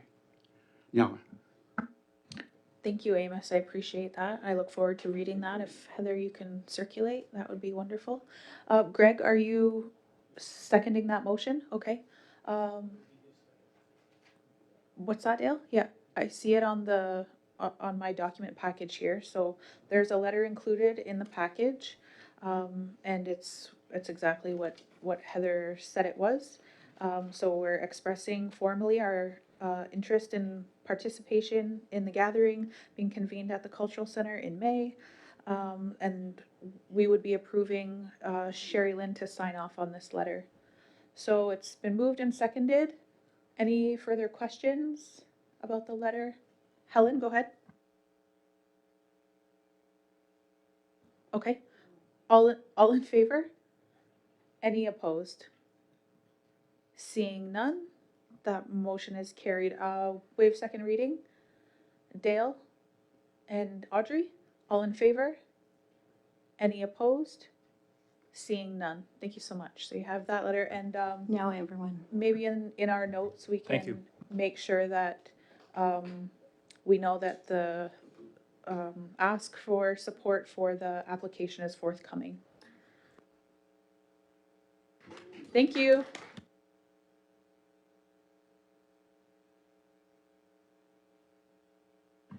Okay, we are almost on schedule.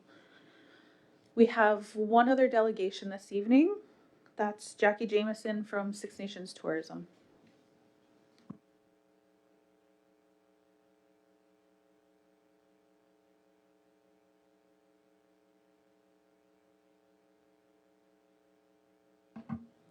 Welcome, Jackie. You know how the mic system works? Yep. Perfect. Perfect. So I have a short presentation here.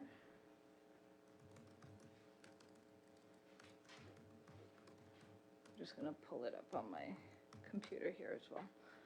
All right. Yep. Okay. So Jackie Jameson from, I don't know how to work this thing. No. You want to do it? Yeah, that's good. All right, so yes, I'm Jackie Jameson from Six Nations Tourism, the senior manager, and I also have Spring Carter with me. She's been helping me with the project and the grants and all the fun that goes with it. So, a little bit about Six Nations Tourism. We are a destination marketing organization, which means that we market Six Nations as a destination to come and visit. As you heard in the previous presentation, there's a lot to come and see, a lot of history to learn, a lot to be told, and a lot of looking at what we have now today. We also do full day tour packages as well. So those are our cultural experience packages, which is not typical to a destination marketing organization. But in 2017, our Six Nations Tourism saw the need for that. And so we do that, and we collaborate with the Woodland Cultural Center and Guyana Say as well. And then we also manage the Mohawk Chapel and Chiefswood National Historic Site, which is also known as the Pauline Johnson Home. So we have a lot of things going on. The other thing that I want to mention with Six Nations Tourism is since, oh geez, I'm going to have to do my timeline now. I think it was about 2021, 2022, we moved into Chiefswood Park. At the time, we were still part of the Development Corporation. So we moved out of that building on the corner of Chiefswood and 54. So we are no longer in that building. So that was the need for this new building. So there's a lot that goes on. We live in Chiefswood Park in a small cabin. When you come inside, we have 4 team members in there. And then we have 3 team members at the Pauline Johnson home currently. And we are working on building a new space so that we can host guests, visitors, do all the things that we do.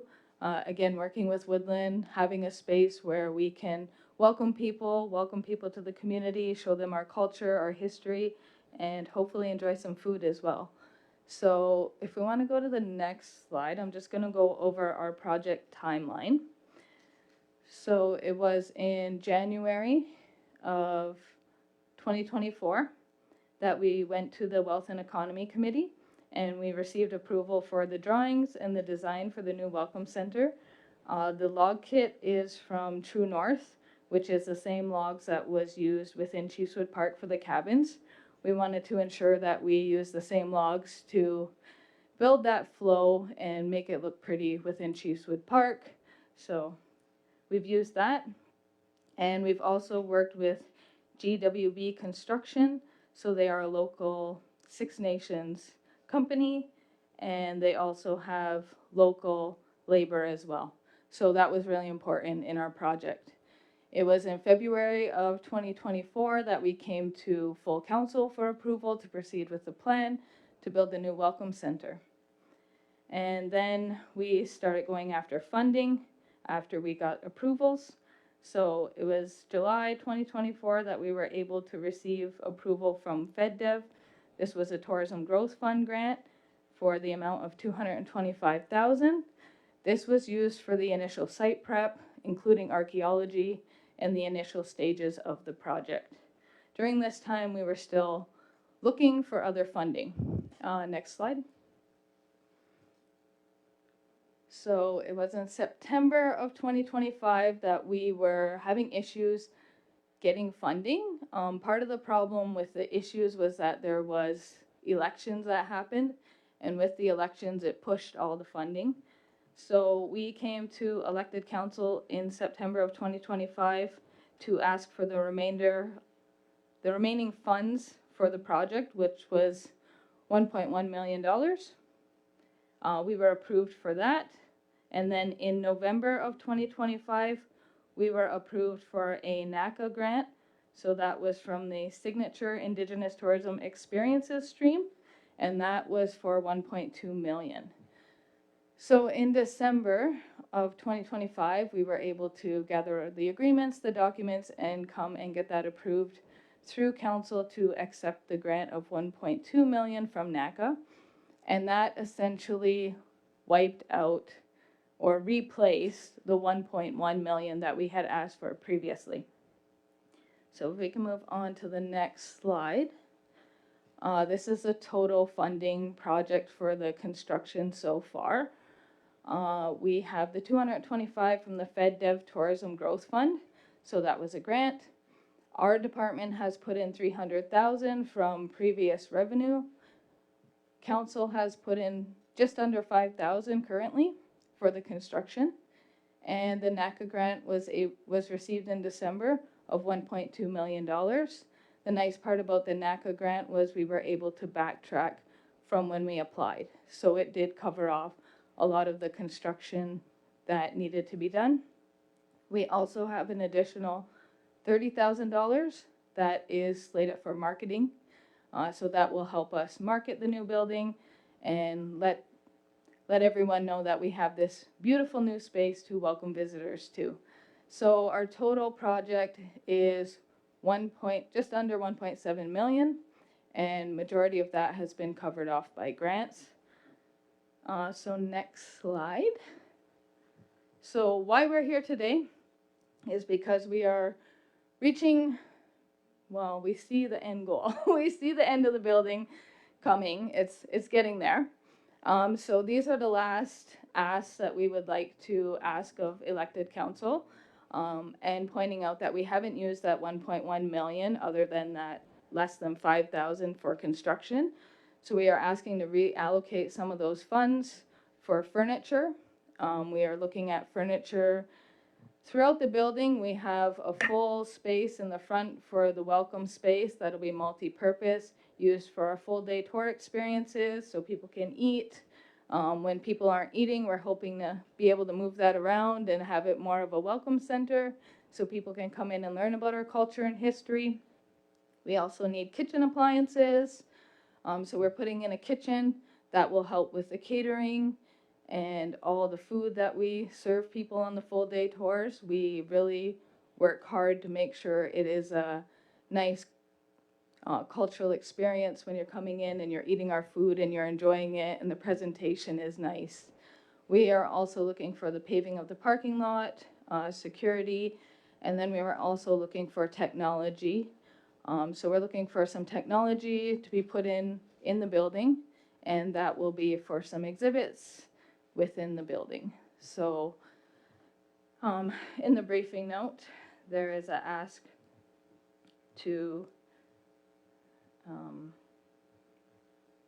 spend this. So the total is, like you can see on the screen, $251,148.53 Canadian, and then the technology is coming from Europe because it is, we've been working with IT and working with our marketing guy as well, who knows quite a bit about technology, way more than I do. And so the technology seems best to order it from there. So we are looking for that 62,695 in euros. So, any questions? Dale? I guess a few questions. I noticed on some of your information, there's only one quote. Is there still some quotes pending on some of those line items that you have there? Or are they not coming or what? We actually have 3 quotes for each of those line items. Oh, The only one that we don't have 3 for is the technology, which was very distinctive, and Daymar security. Again, we already work with Daymar for our sites. Yeah, okay, well, the information I had was some of them only had one line items on your quote, so there wasn't no. My other question is in regards to the euros, like, I don't know what the conversion is for Canadian, because it's probably gonna be well over, what, 110,000, probably $120,000 Canadian. So I don't know if that was, because, I mean, we don't do euros, but, so I'm just looking at what that conversion rate would be, because we deal in Canadian dollars here, so I'm just Yeah, wondering. when I looked at it previously, it was sitting around 100,000. I've been working with finance on this, so their recommendation was to put it in euros because from a week or two ago, it could be different than what it is today. So that's why it's presented that way. Thank you. Dean? I just want to say that, the project, it's amazing the work that the both of you have done. 70% of the project cost has been covered by grants, outside money that has been brought into the community. So I just want to say, great work. That's amazing to see. And to know that the project is coming along really well. I'll also move on the motion in front of us, Chair. Okay, if I could read the therefore, Dean.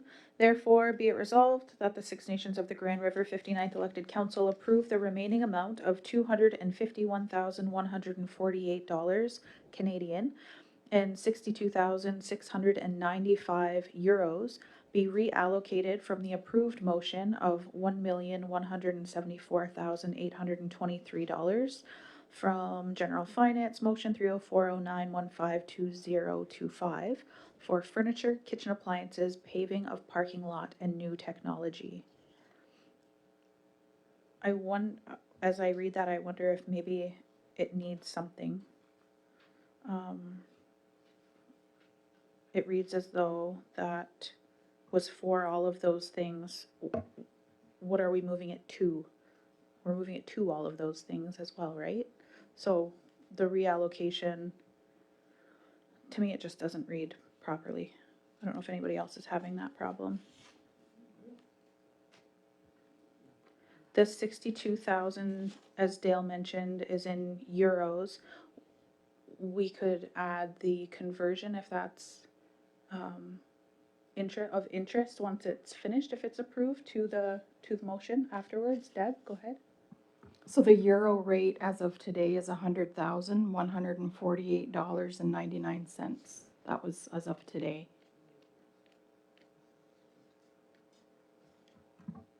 Okay, Dean's moving as is.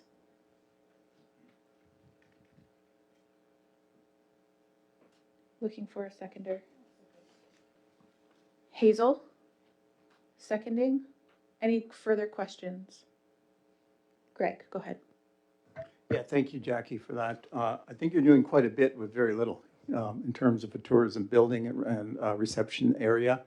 as you know, other First Nations, and congratulations again on winning the Canadian Indigenous Tourism Award. Hopefully we can. Ontario. Oh, sorry, Ontario. But being in the final three, although you should have won, the final three of the Canadian one, right? So congratulations on those two. But just in comparison to other tourism sites, like for example, if we looked at the Ganawagi site, for tourism, right?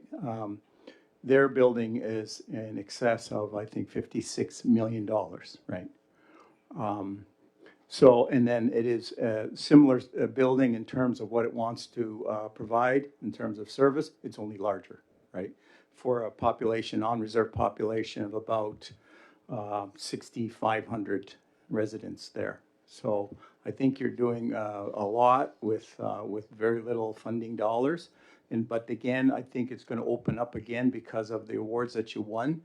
And also, as we are working with the UNESCO site application, okay, I think that will all be part of it. And I think it's going to look, I think the future is going to look good. Yeah, so, yeah, that was just sort of what I wanted to point out to the community, that this is, I think, a very positive cultural, I think, site. And I think we can expand on it as well. And get our knowledge of the Haudenosaunee values and who we are, and get it out there, because I think it's been lacking for quite a number of years. Yeah, thank you. And it's in comparison to, I know Woodland was just here and they didn't mention, but I'm always telling everybody they're working on a $65 million state-of-the-art building as well, right? And ours, again, in tourism, we don't want to compete, we want to elevate. So hopefully they're able to come visit Chiefswood Park, and we're able to take them to Woodland Cultural Center and the new museum at one point in time. And, you know, we're able to see everything that we can in one day. I think our biggest challenge is accommodations right now. I know Chiefswood Park has them, but they're not big enough for a bus. We have buses that are wanting to come. Our tour docket is getting pretty full right now. And, you know, we're lacking that infrastructure, but we're excited about this new space and having a space where we can feed them and host them and, you know, show them our values and show them who we are. So it's exciting times, but there's still more work to be done always. So thank you.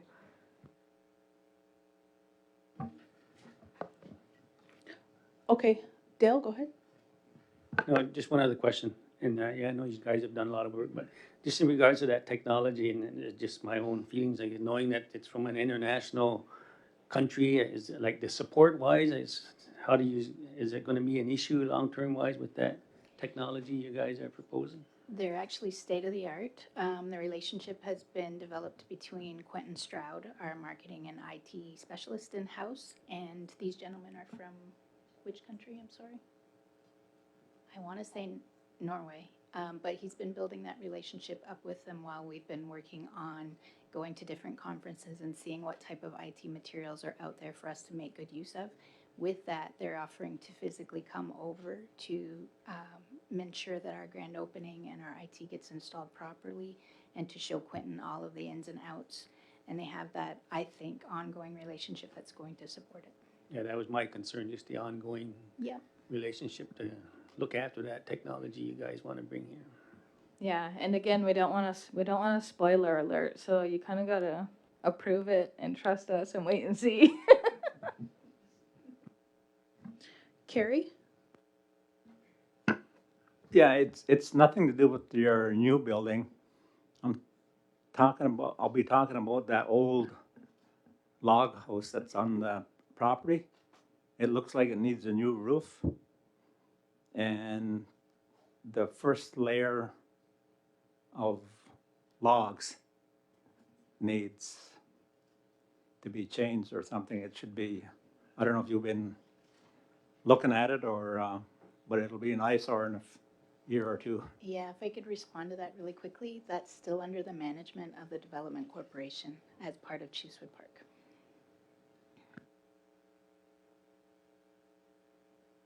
Okay, thank you. Is that all the questions before we move to a vote? Seeing none, all in favor? Any opposed? Seeing none, motion is carried. Waive second reading. Dean and seconded by Greg. All in favor? Any opposed? Seeing none. Thank you so much for coming in and your presentation.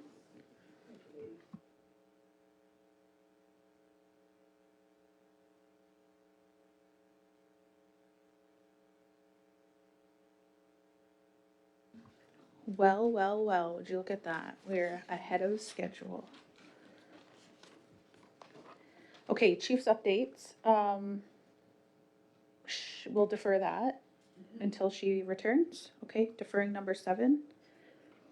Number 8 is a recommendation from Community Committee, moved by Carrie Bomberry, seconded by Dale Bomberry, that the Community Committee recommends to the Six Nations of the Grand River 59th Elected Council that Six Nations members' graves who served in World War I and II, whose families can be not reached, be recognized. Dean, go ahead. Yeah, I was just gonna give a little background for the information. It's in our Dropbox. So the Veterans Association has been reaching out, Maria Trujillo reached out to SNGR on July 7th of 2025. She's a representative of the Indigenous Veterans Initiatives of the Last Post Fund organization, or IVI. IVI provides grave markers for Indigenous veterans who do not currently have one, and she has identified 8 veterans from 6 nations of the Grand River who may be resting in unmarked graves. So normally the Last Post Fund seeks out permission from the family members before proceeding, but most of the veterans that have served in World War I has passed away over 40 years ago, so it is making it difficult to find surviving relatives. So she has reached out to the Six Nations Veterans Association and is seeking council support to sign off on permission forms on behalf of those Six Nations World War I veterans whose relatives could not be found, to allow a dedicated service grave markers to be placed in the cemetery of the veterans buried. Also, she has reached out to Lands and Membership, and Lands and Membership have not been able to locate the family for the fallen World War I veterans. So that's the background on a lot of the information there.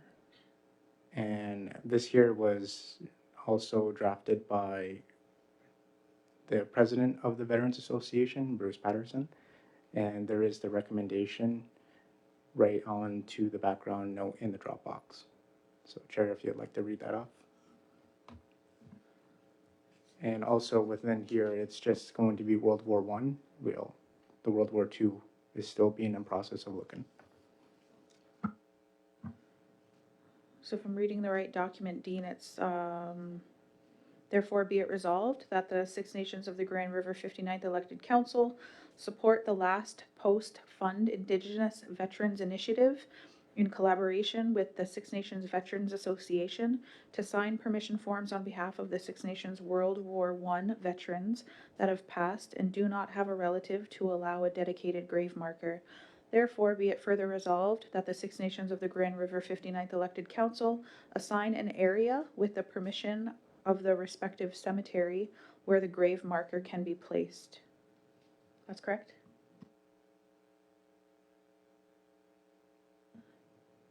Does anyone have any questions about this? Seeing none. Dean has, well, I guess it's been moved already, Carrie and Dale. As is, we can go ahead. So to a vote, all in favor? Any opposed?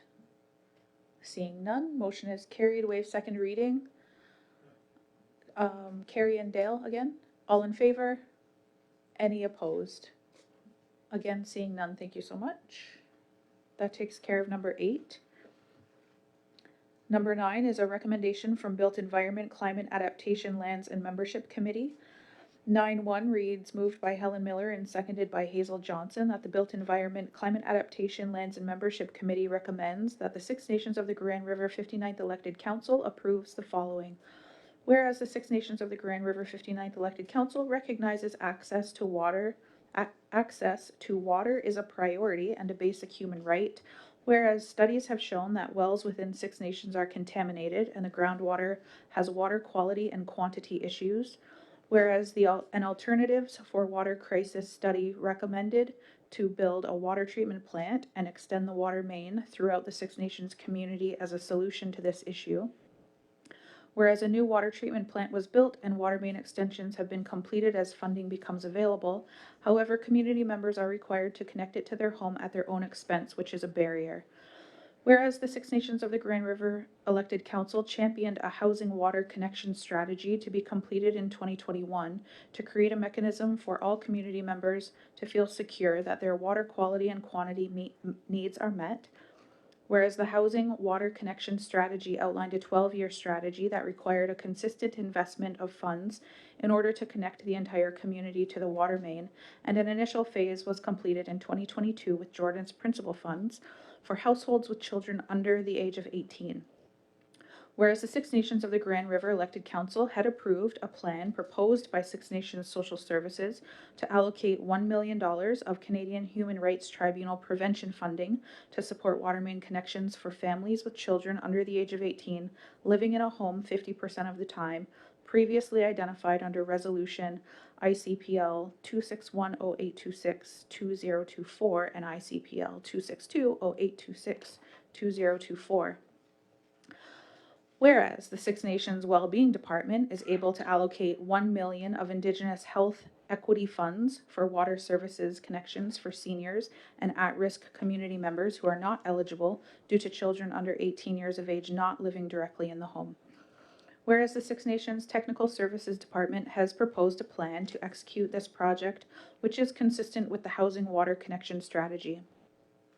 Therefore, be it resolved that the Built Environment Climate Adaptation Lands and Membership Committee recommends that the Six Nations of the Grand River 59th Elected Council approve the Six Nations Technical Services Department to complete a second phase of water service connections for households with children under the age of 18, living in them 50% of the time, and seniors households. Sources of funds identified as $1 million Canadian Human Rights Tribunal prevention funding and $1 million of Indigenous health equity funds.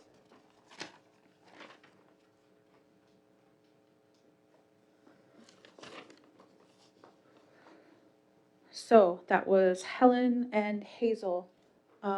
You're both still moving and seconding this. Yes? Any questions?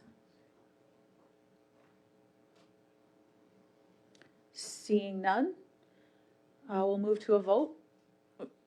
Oh, Audrey with a question. Go ahead. Okay.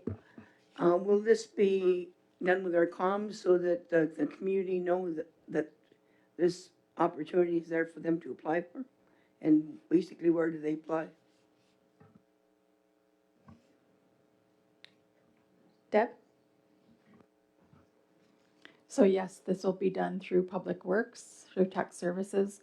They have already engaged a process where they had a list, but they haven't been able to complete it.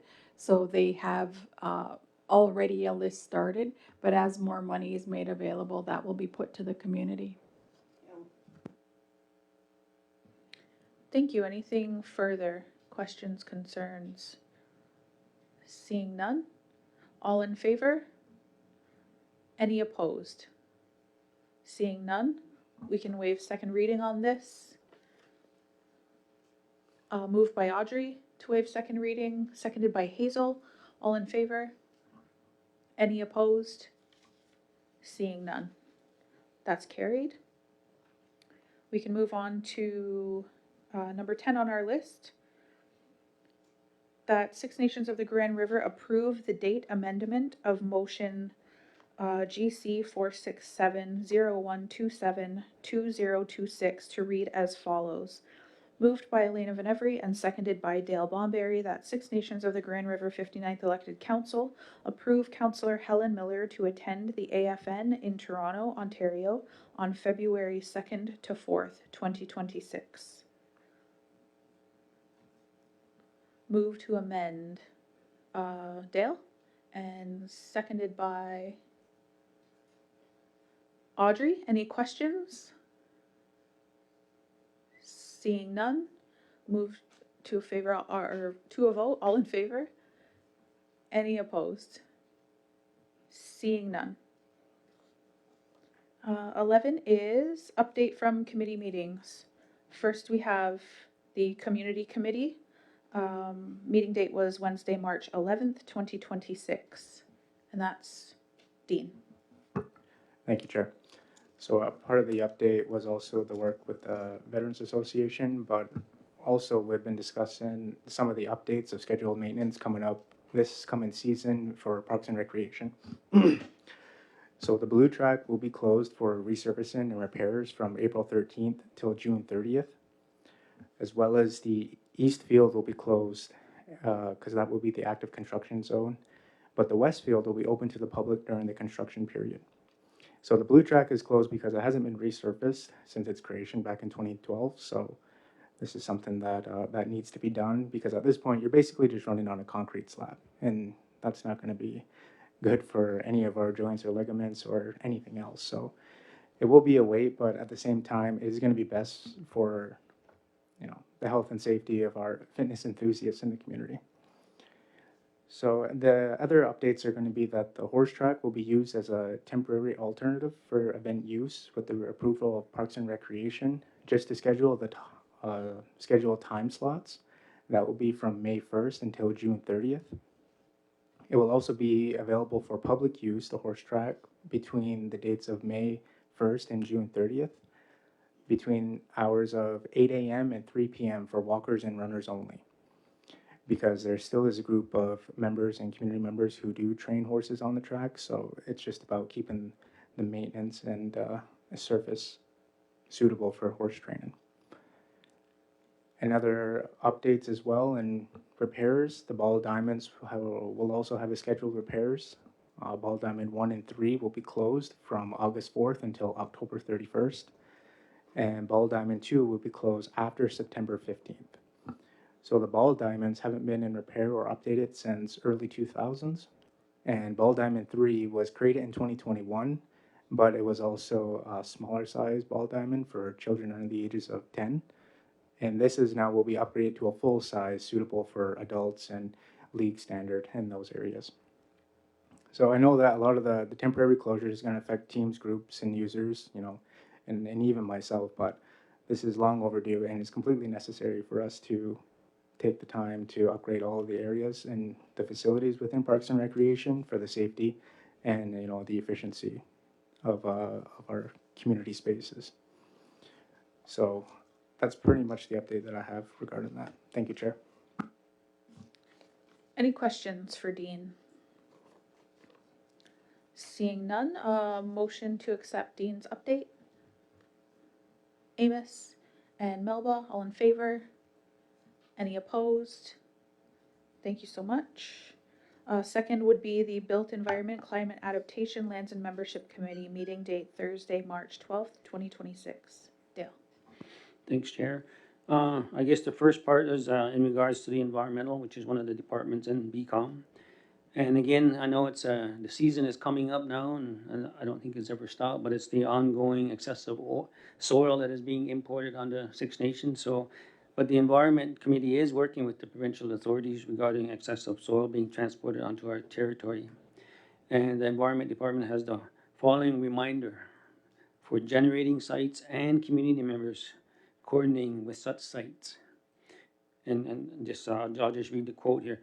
While soil placed on territory is outside provincial jurisdiction, generating sites remain fully subject to all provincial excessive soil laws and regulatory requirements while operating off reserve. Compliance obligations do not end when soil crosses jurisdiction boundaries, meaning when they come on the reserve.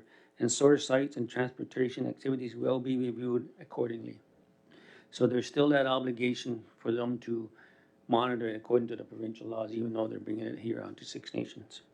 So that was the end of the quote that she wants, is to remind the community member and people who are working with them. So any party planning to import soil onto the territory must notify Six Nations Environment prior to transport.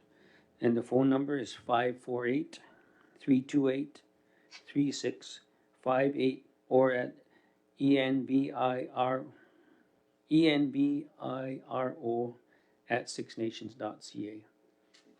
And that's to contact them, and then they can follow their direction after that. Another area they're looking at again is the abandoned gas wells, and I know this has been going on for some time and a long time. They are aware that there are over 250 abandoned gas wells located on the territory. There are some that are a little more, I guess, higher risk, and they're dealing with those uh, with the community members now in relation to, I guess what we want to do is look at a proposal on trying to how we can close them properly so that the long-term impacts will be deleted. So any community members are encouraged to watch for upcoming information sessions that they're going to have this spring. And if you have any information about abandoned gas wells or are aware of any on your property, and again, please contact the environment at the same number I has stated earlier.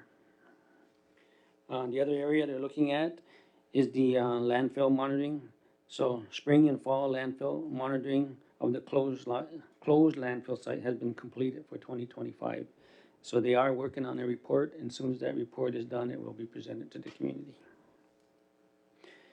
And I know they have attended Chiefs of Ontario meetings in regards to environmental issues with the Chiefs of Ontario office. So that's the environmental, and the other one I'm going to just kind of skim over is from the built environment projects that Derek Hill looks after. And there's probably a number of projects that he's working on. Let me get the number here. 23 different projects. Some are at a standstill, but some are ongoing. The hospice, as we know, is ongoing, and their two-row architect is reviewing the drawings right now, and the design is about 66% complete. And they are working on the access road that is going to be to the location, which is approximately behind where the Six Nations Police Station is now. And then they're waiting more updates from the technical services in regards to the infrastructure situation. And he said they're about 60% complete on that. I know the new Iroquois Lodge, and I know Deb could probably share a lot more on this, but I know they are looking at that site.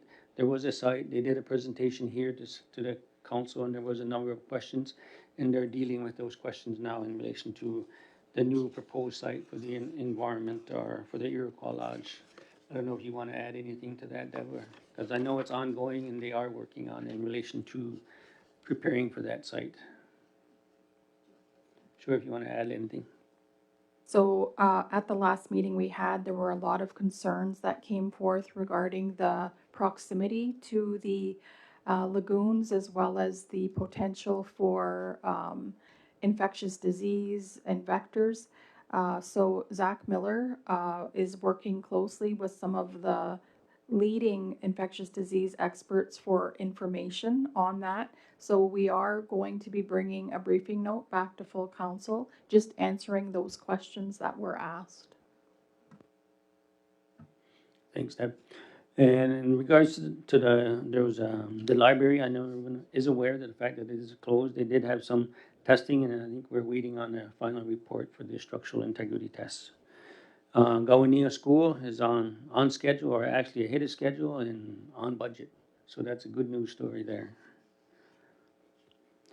The only other thing they're working at in relation to Gowanea is the wastewater component, and I know First Nation Engineering is working on that, and they're looking at the final design for it to allow for the wastewater component of it. I know there's a number of buildings, some of them are on standstill. I know one of the areas that Derek's working on is closing the gap. I know there's a big capital component that Six Nations need, and I think at one point it was like $1.2 billion in regards to infrastructure needs. But I know they want to start working on some, so Derek is preparing, I guess, kind of an enhanced pre-report on some issues that will be priority that they want to try and focus on in relation to community benefits.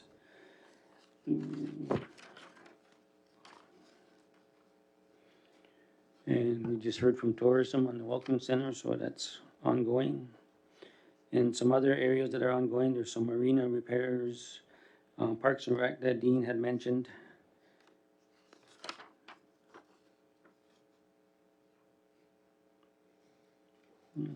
I think that's most of, some of them are just on the standstill and waiting for reports. And, I know he's got Foxford on here, and I know you have more knowledge on that in relation to the ongoing repairs there, so I don't know if you want to just, have a quick update on that. Is it the Fox Ridge Long-Term Care Facility?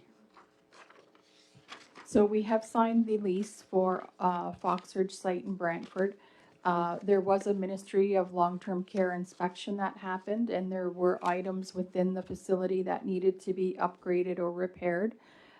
We have been working with the city of Brantford on that. They are currently engaged with completing those upgrades that are required. The target completion date is the end of this month, so March 31st, at which time the ministry will have to go back in to do another inspection to ensure that recommendations have been met. The lodge management is also working with the Ministry of Long-Term Care on a plan to actually move staff and resident and operations to Fox Ridge.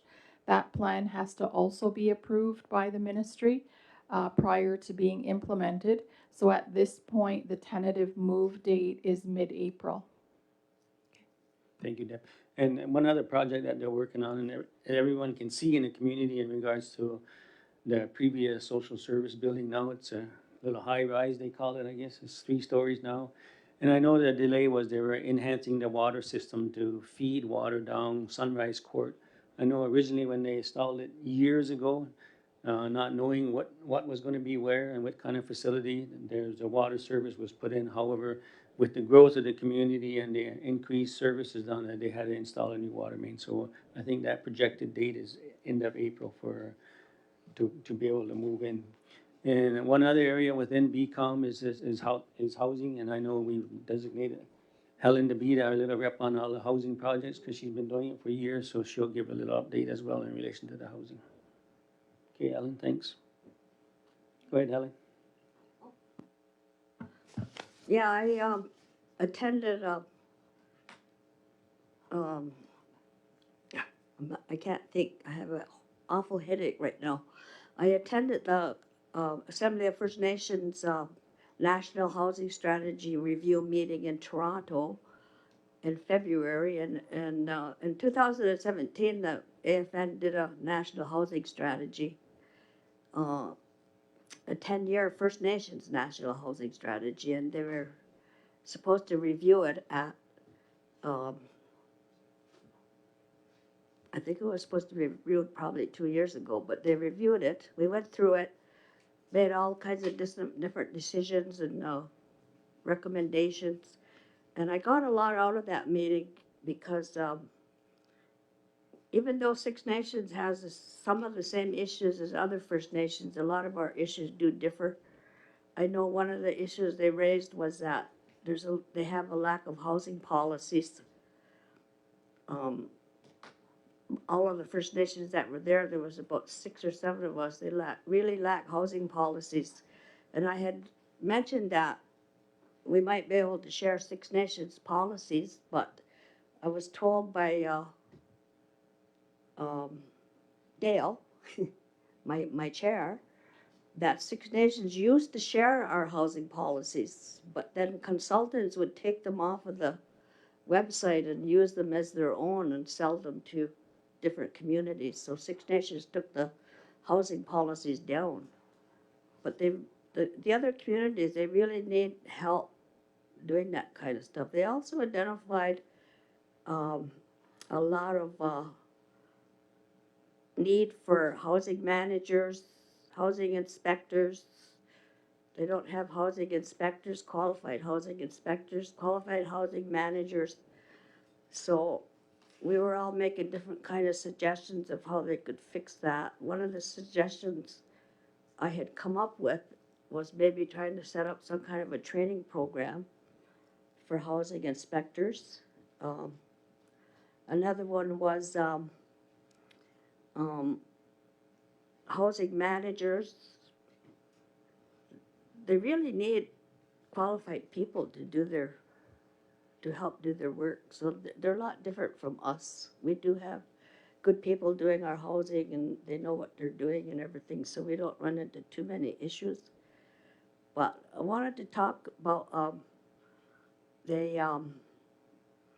one of the suggestions that came out of it was they suggested that First Nations have their own census because a lot of the funding coming from government for housing or anything like that is based on the census population, based on what's on the census. And we know most of the First Nations, or a lot of First Nations, don't do census. So one of the things they had suggested was talking about First Nations doing their own census. So that came up. Of course, the funding authorities, I want to make a list of all the different funding authorities where people can get funding for housing, because there's all different organizations out there that help with housing that people don't really know about. They're all like pan-Indigenous organizations, a lot of them, and what we're finding is the Métis has taken over a lot of those programs and getting a lot of the housing that's supposed to be set for First Nations people, but the Métis are getting them because they usually have Métis running them, these organizations. So they're getting a lot of our housing money that we shouldn't get, we should be getting.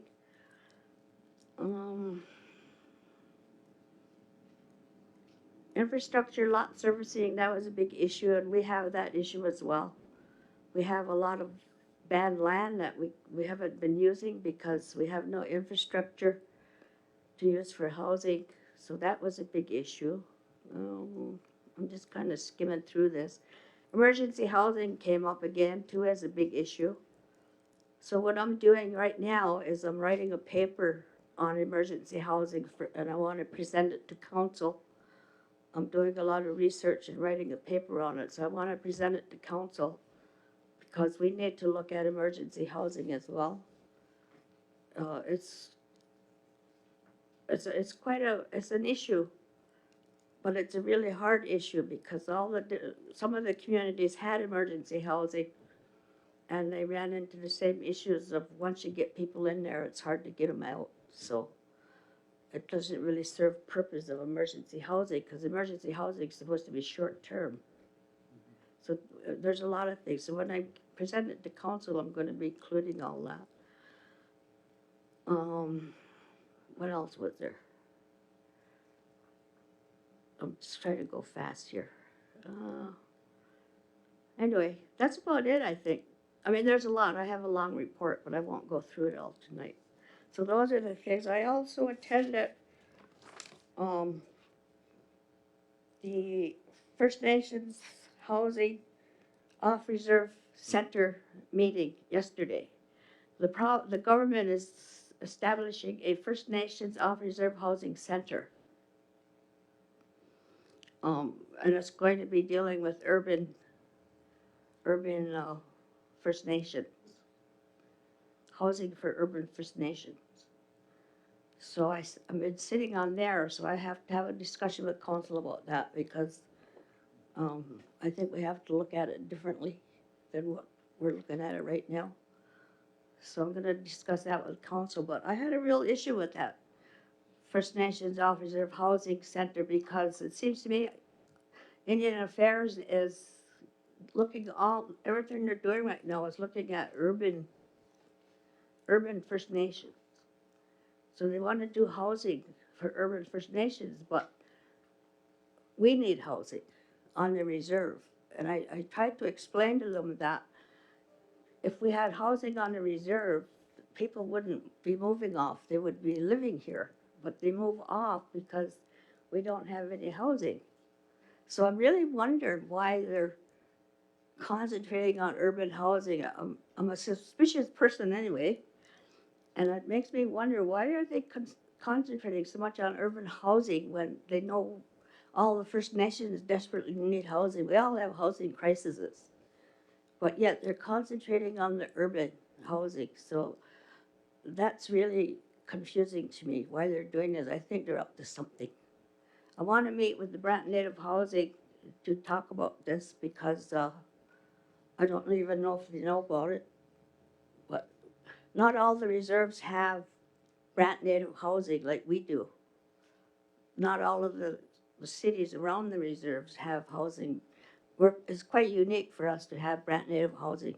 Toronto has a couple of First Nations housing organizations, but most of the reserves don't have that. So the reserves do help their off-reserve people. They do a lot for them. But, so it's kind of a different thing with this housing center is kind of a different thing with the Brant Native housing, because we don't deal with, Six Nations doesn't necessarily deal with urban housing. We help the homeless. That we put homeless people in motels and stuff. And that was another thing that came up with is the homeless. Everybody needs data on homeless because we don't know who all is homeless from the Six Nations living in Brantford, for example. I know there's people there, but we don't know how many. So those are all different kind of things, and it's really going to be a lot of work. But anyway, that's what I've been doing. So I'm going to be giving my report to council hopefully next week on my emergency housing. Get that at least done, and then we can work on something like that.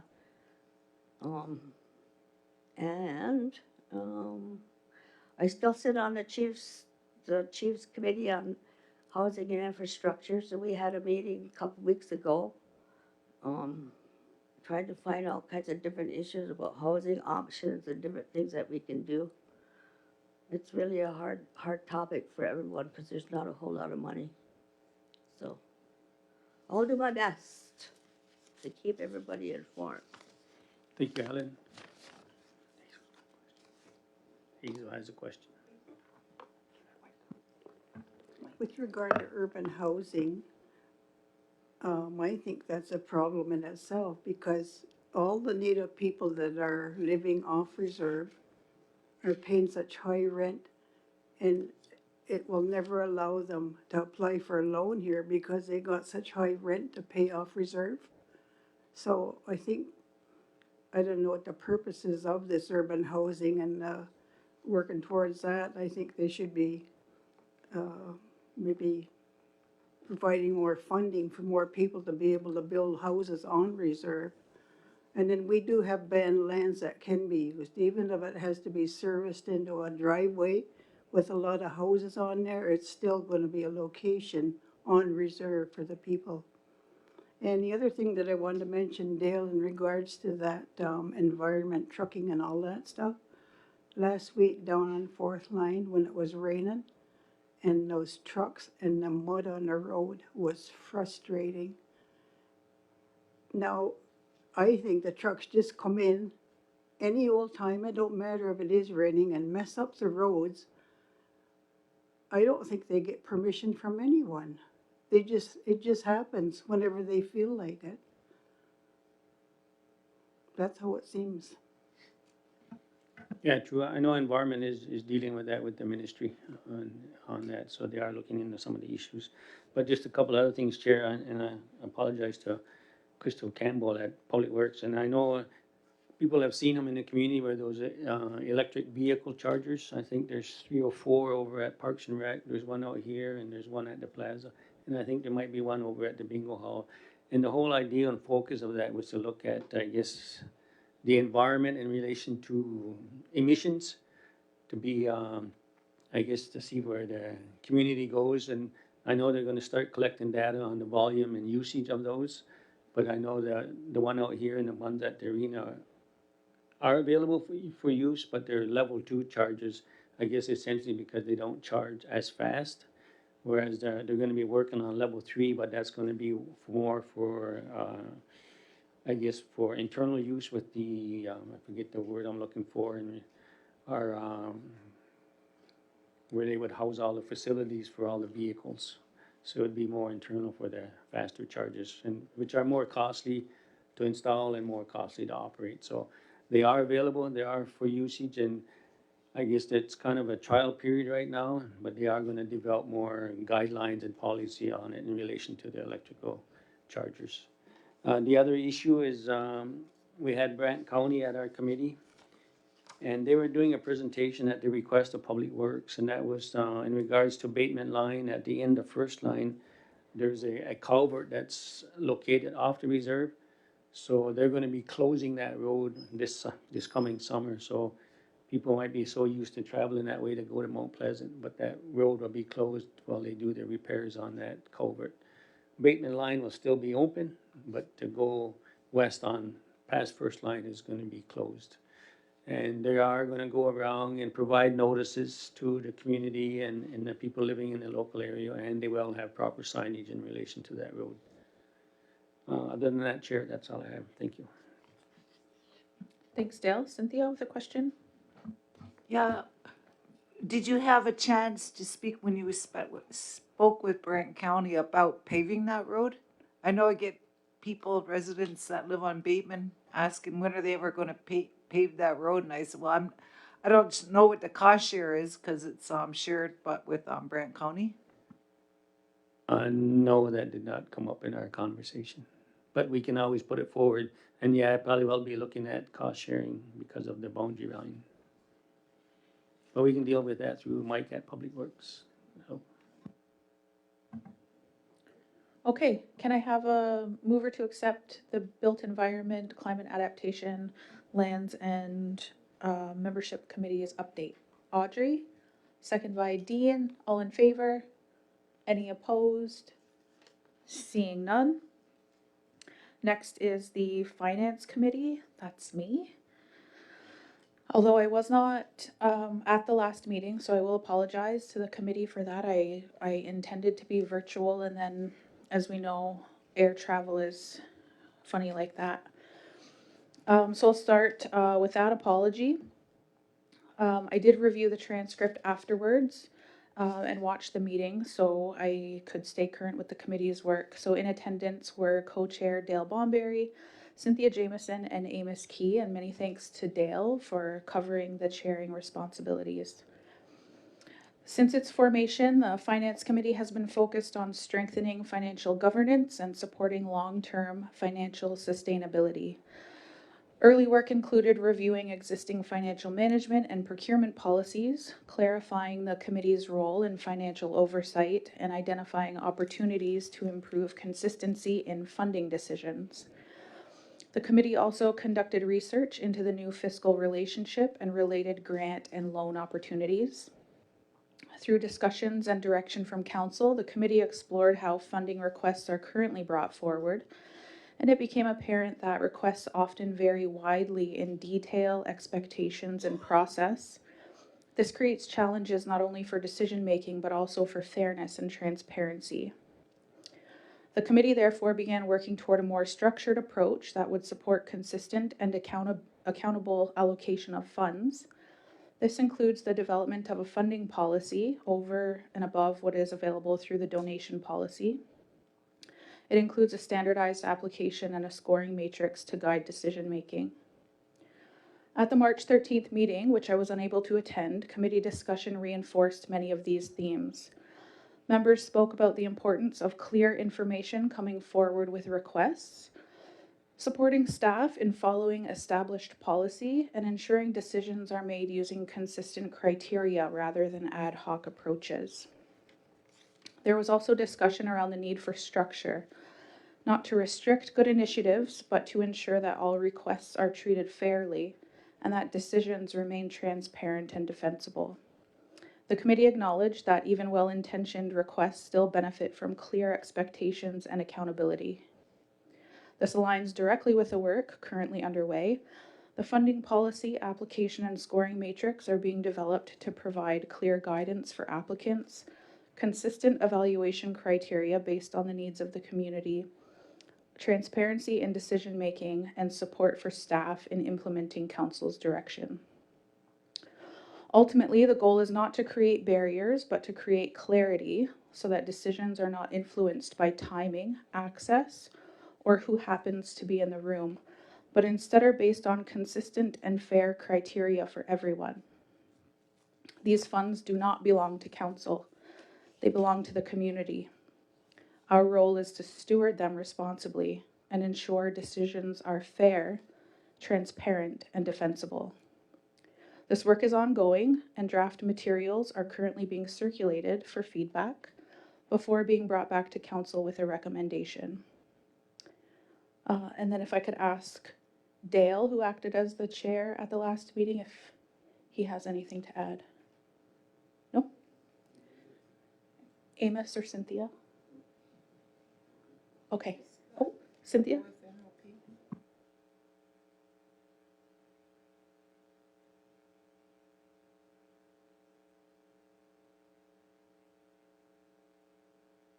Okay, any questions? Okay, Dale will move to accept his information. Amos will second. All in favor? Any opposed? Seeing none, that's carried. And before I get a tongue lashing from Natasha, I neglected to do a waive second reading on 10-1. So if I could have a mover to waive second reading on 10-1, which was the motion to amend the recommendation for Helen to travel. Audrey? Move to waive second reading. Cynthia, second. All in favor? Any opposed? Seeing none. Dale, go ahead. Yeah, just a comment before you go to Greg's new item. And again, I know the season that happens every year, and that's the potholes. And I know Public Works is getting out, dealing with them as fast as they can. However, if you do see one, you can call Public Works office at 519-445-4242, just to give them notice, because they are working on there. They are trying to do the best they can. And I know, as well, I asked Mike to look at I know they did a number of roads last year, and they're gonna be bringing a list again to council for some access funds to resurface more roads, so that will be coming forward. Thank you. Thanks, Dale. Just before Greg, our next meeting will be April 14th for communities information. We have a holiday coming up, so I think that's impacting the schedule. Greg, your update. Thank you, Chair. Just to give the community an update about the engagement session held for the community and community members at the Great Theatre. It was concerning, of course, the inquest looking into the passing of Heather Winterstein. I do have to start out with thanking the community for coming out. The theater holds about 82 people. I think we had close to maybe even 60 or more than 60 people come to this engagement session. So I would like to thank the community for coming out. I'd also like to thank the Winterstein family for coming, being available too. I know it was a very difficult and solemn evening. I think some information did come forth. And one of the objective, of course, is just to give you some background to her passing. Of course, she entered into St. Catherine's Hospital on December the 9th, 2021. She was then discharged. She returned the following day, and then she passed that evening. Now, the circumstances surrounding her death, they are available, and you can find them online. But the whole idea was to look at the process of the coroner's inquest. So again, we'd like to thank the coroner, Dr. David Cameron, and also an attorney, Kate Forget, as well as they were accompanied by a First Nations member, Haley Crooks, as well. So I'd like to thank them for coming to our community and explaining the process of how an inquest works under a jury, working with a jury, and how a jury is selected. And of course, there were many questions and many concerns about the process. As you know, that the coroner does make recommendations. Once he has they found all the facts, it's gone through the jury will then give recommendations. And that seemed to be an item that brought up a strong reaction within our community. Some of the opinions were emotional, and I do thank the community for showing the respect to the coroner and the attorney. They did appreciate all the feedback that they received.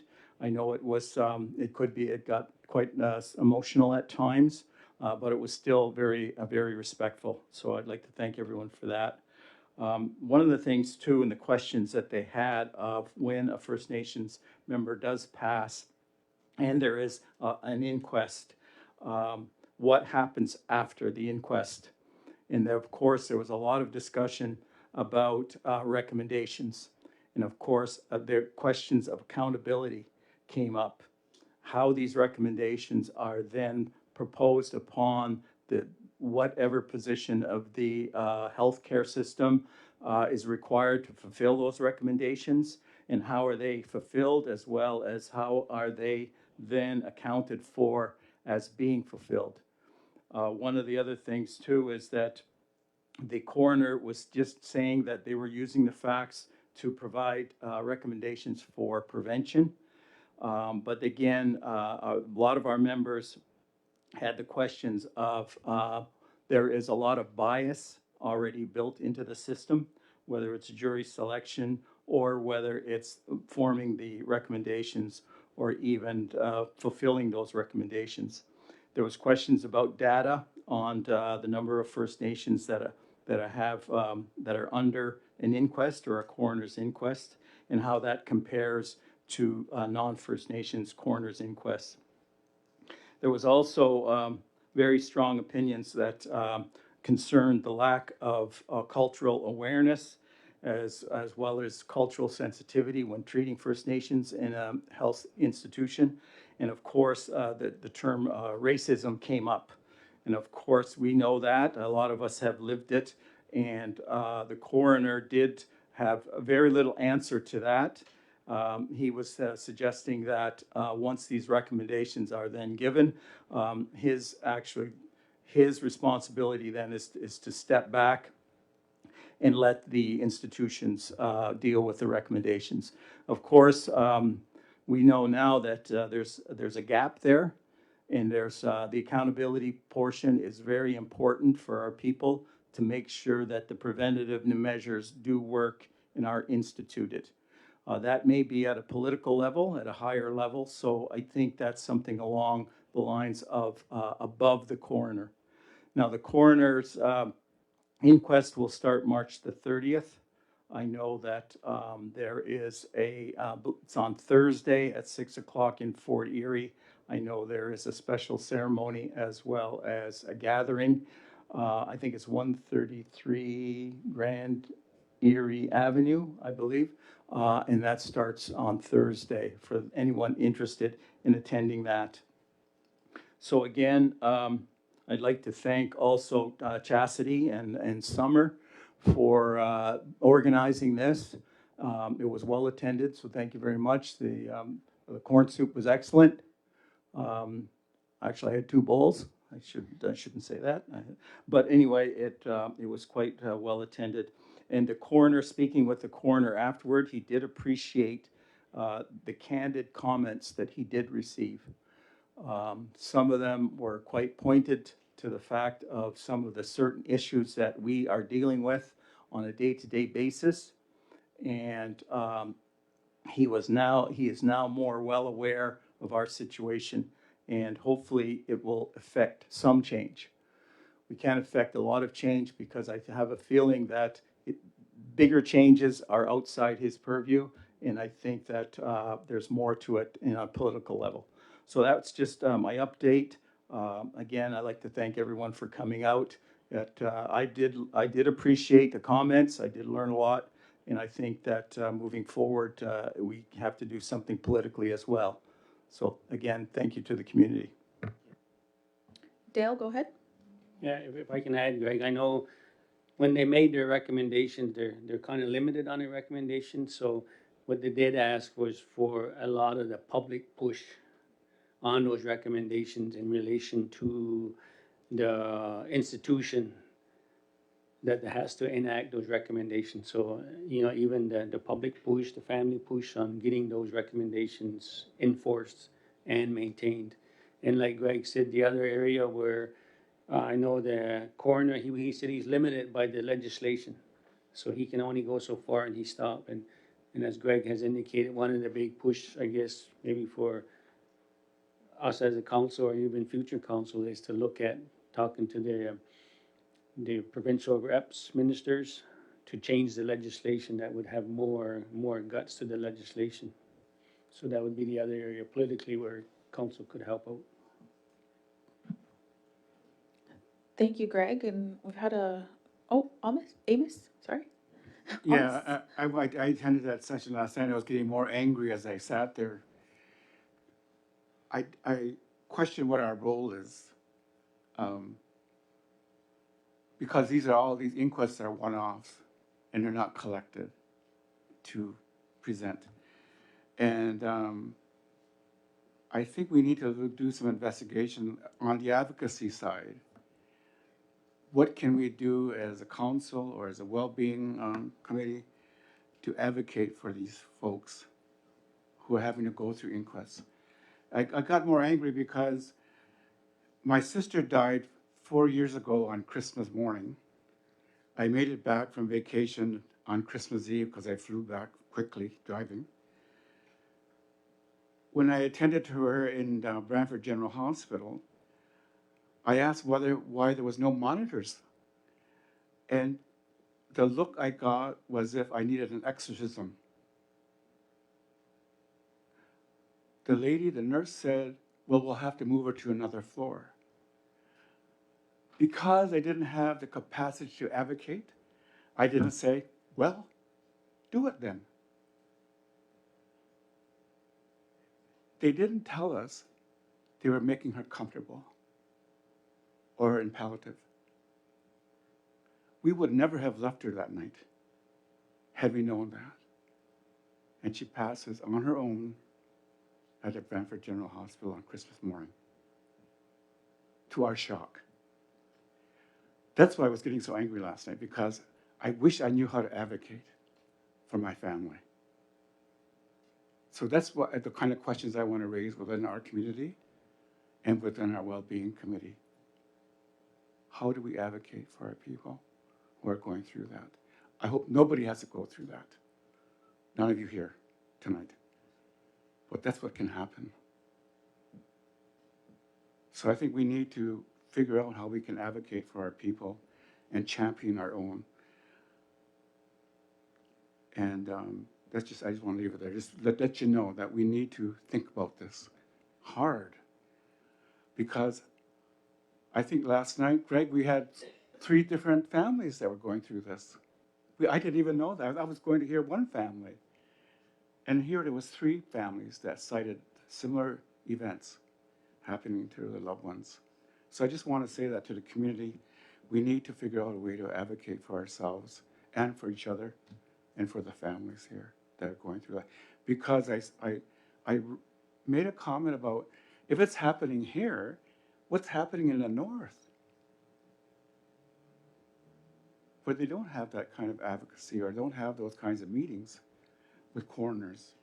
So I just said, and then nationally, what are the numbers across First Nations, across Canada? So that kind of data we need to gather too, so we can advocate for our people. I'll stop there, Chair. No, those are great insights, Amos. Thank you. Oh, yep, go ahead. Just want to make mention that there will be a link that community can actually watch the inquest on March 30th. That link is forthcoming to us. Just keep an eye on SNGR social media pages, just so community can tune in if they choose to. Thank you. Thank you. Okay. I did mention the next general council meeting will be April 14th, 2026. And I will say that we're closing out the month of March with two committee meetings left in the month, that being Education, Language, and Culture tomorrow, and then Friday, Wellbeing Committee will meet. And then all we have left is a motion to adjourn. Amos, seconded by Dale? To go in camera, yes. To go in camera. All in favor? Any opposed? Seeing none. Motion is carried. Thank you so much. Thank you, community, for tuning in.